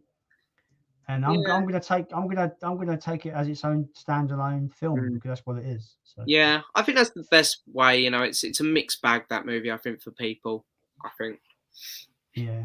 S. Harrington says, I bought a PS5 for 600 quid and got scammed. Man, that sucks. Yeah, that's a lot. I wouldn't even trust buying one on eBay at this point. I'm gonna wait until they're regularly available at retail. I can't believe they're not regularly available as there is, to be honest. Because there's a capacitor shortage. Oh, right. So so a specific component that goes into the machine. Yeah. The people manufacturing that component can't do it. Can't meet demand because of the pandemic. Yeah. So that's why. It's such a shame. It's not a capacitor. It's a semiconductor shortage. That's what it is. Oh, it's a shame because I know a lot of people were really excited about this console and they haven't been able to get it. It's such a shame. I said to Playtendo guy when I was on his stream a few weeks ago, I'm really surprised Sony and Microsoft didn't delay the consoles until Christmas this year. Yeah, because it didn't make sense for them to release it last year, especially with the pandemic in full force. No, it was a bit of bad timing. And there aren't many games available on it, really, exclusives. So I'm surprised they didn't delay it. It's all older games getting enhanced. That's what it seems to be at the moment. S. Harrington says, I'm more into horror and movies and slasher movies at the moment. That's cool. It's a good time to be into that kind of stuff, Halloween and that. To say it is October. You've picked the right time. S. Harrington also says, what do you guys think to not being able to get the Chuck E. Cheese TV series here in the UK? Well, I've acquired the first 2 episodes. Yeah. I figure if they're not going to put them out here, well, we've only got one option. Because I've watched the first episode. I haven't watched episode 2 yet. But I've watched half of the first episode because when I went to watch it, my little nephew was round and it was I want to see Uncle JJ today kind of day. Yeah. So I was trying to watch it and he's like running around the room asking me about everything that he's asked about 40,000 times before. JJ, what's that? What's that, JJ? I'm like, that's Michelangelo. Yeah. You've asked me about that's like the 80th. That's the 80th time you've asked me about Michelangelo. Anyway. Yeah. So I've like halfway through the first episode. I haven't. Yeah. I haven't been a big fan of they're pushing a lot of the social commentary elements in there, which I'm like, Yeah. I've only seen the first one. I can't lie, didn't love it. I thought it was just okay. I'm hoping it gets better. But we'll see. I'm guessing it's just a setup episode, right? First episode. Yeah. I like to give a series 3 episodes. So, a little chance. Yeah, some shows take a while to get going. I'm gonna sit through it all. I'll watch it all, give it the benefit of the doubt. Hopefully it gets better, and we'll see by the end. Luke asks, what about that Marvel Guardians of the Galaxy game? James, is out on Tuesday. Can't wait for it for myself. If it's being made by Square Enix, then I have no hopes because apparently Marvel's Avengers game was a train wreck and kind of wasn't even profitable. They made no money on that game. I thought the Avengers game was really disappointing. I didn't mind it. The Avengers game, it was all right. I just heard it wasn't very good. Yeah, I didn't mind it. I thought it was just really disappointing. And for me, the Guardians game, it's actually been getting good reviews, but you can only play as Peter Quill, and I was like, is it gonna be? Is it more of the same? Is it like is it similar to Avengers? I think so. I don't know much about it. I am looking forward to it, but I'm not going to get it on release day because I know what's going to happen. Jurassic Park comes out a week later, and I'm much more looking forward to that. And I'm just going to play Jurassic Park. Fair enough. That's fair. As Harrington said, for me, Game of Thrones was one of the best. I don't know if he's talking about, but whatever. Yeah, Game of Thrones was great. The ending was shockingly bad. Yep, completely agree. They rushed off to write Star Wars that they ended up not writing.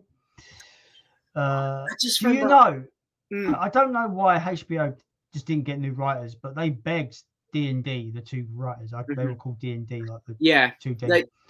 They begged them to write a 10 season, basically have 10 seasons of Game of Thrones. I've watched so many videos on people trying to explain like what they could have potentially done, what they were offered, and instead the lazy shit road they took, which gave us season 7 and season 8, which was abysmal. I mean, look, spoilers for Game of Thrones. I don't give a shit. Bran, Bran, he's like the worst character. He does nothing. He goes on this fucking quest to become the three-eyed raven. And what's he doing? He just sits in his chair going, "You looked beautiful when you were getting married. That's your sister, you dirty cunt. What the fuck are you doing? Shit character. Why does he become king? He's shit." Yep. Honestly, as soon as they killed the Night King, I was out. I was like, this is fucking dumb. Yeah. Night King? Oh my god, he's a big bad guy, end-level boss. This guy goes out like a chump. Yeah. Dead, mate. Yeah. He's like a side character villain at that point. It's like... Yeah, I remember giving the first 2 episodes of Series 8 the benefit of the doubt. I was like, the first one's reintroduction. Second episode is our last time with all these characters. Third episode, big one. Here we go. And it was so stupid. I tell you what, right? When season 7, when they were like, we got to go over the wall and capture a White Walker to prove to Cersei that they're real, so they can join forces to fight the Night King. I thought that was a dumb story beat. It was only there so they can kill Viserion. But I'll give them this: when they pull out Viserion out of the ice, they becomes Ice Viserion. I was like, it's on like Donkey Kong, motherfuckers. Holy shit! I still love that bit in season 7 where you've got Drogon in the middle of that island, all the main characters getting on his back, and the Night King's got the spear, and he's like, could get Drogon. But fuck it, I'll get one that's flying. But he does it. He's just like, just casually, just gets the spear.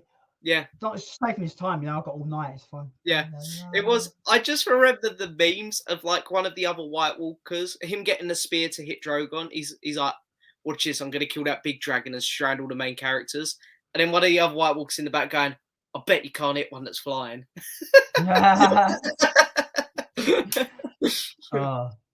I'm gonna just say this and then we can wrap up because I think we're at the end of the comments anyway. My favorite season, Game of Thrones, season 4, best season, awesome. Joffrey dies, awesome. It's very Tyrion focused, which I love Tyrion. It's got the Viper versus the Mountain fight, which is one of the best fucking moments in all the Game of Thrones. You know, I popped her head like this. One of the most violent sequences I've ever seen on TV. Like, holy fuck.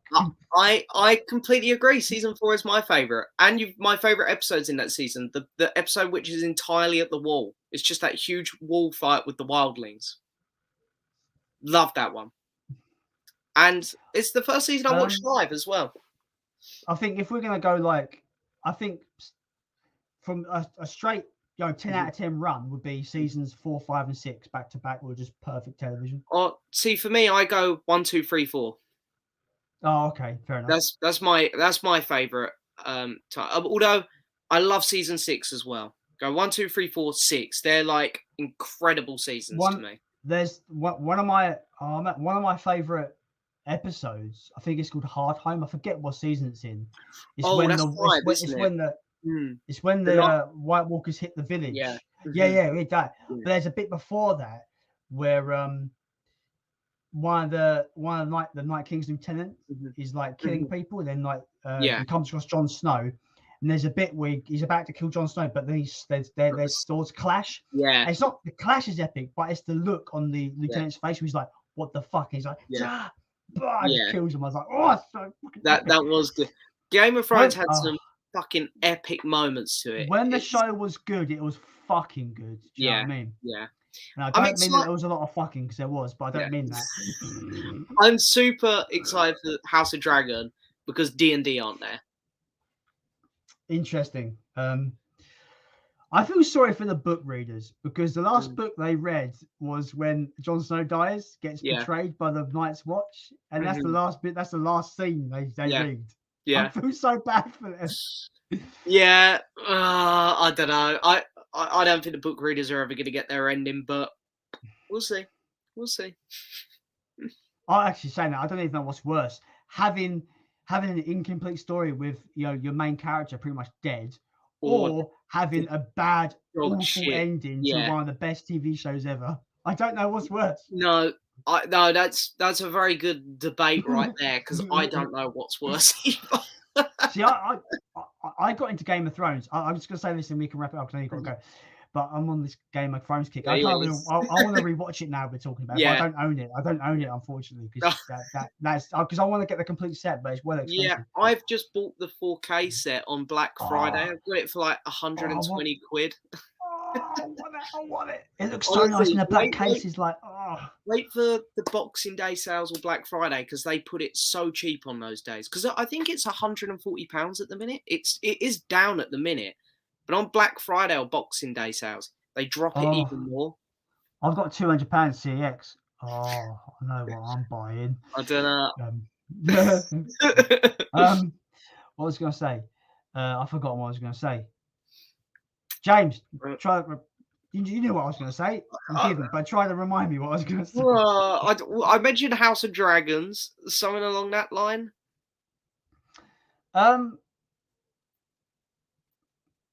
Yeah, then when we got into like these silly book readers and stuff like that, yeah, I'm interested in House of Dragons. The trailer was pretty much nothing. No, really. No. I think the thing is, it's still very early development. Like, obviously, they can only say the word dragons because they hadn't CGI'd them yet. Yeah, they'll release like alpha footage of the show. It'd be like some of the Targaryens would just be. It'd be like no dragon here, still in post, like something, just like a big, like like a blurry blank blob. like an unfinished video game kind of thing, Yeah, the only thing that puts me off it is that it's a prequel, and I don't think prequels work for the most part. No, I can understand that, because you always know where certain things have to end before we get to the next chapter. But I'm excited about this one because it is 200 years before, and I'm just excited to see dragons. The easy way to please me. Give me dragons. The thing is, I want characters that I can attach myself to and enjoy seeing on my screen. Yeah. That's why I loved Game of Thrones. I thought even the characters you hated that I liked, Joffrey.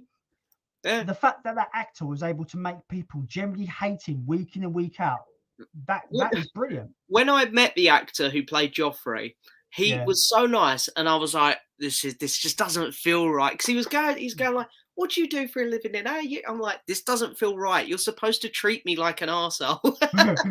You should have said, excuse me, can you be in character and treat me like a cunt? Thanks. Yeah. Oh dear, but it's like I like Ramsay Bolton a lot. He's good. Crack me up. Do you know what? I used to watch. It's weird going to Game of Thrones and seeing him, because I watched Misfits, and that actor was in Misfits, but he was just like kind of like socially awkward, quiet character.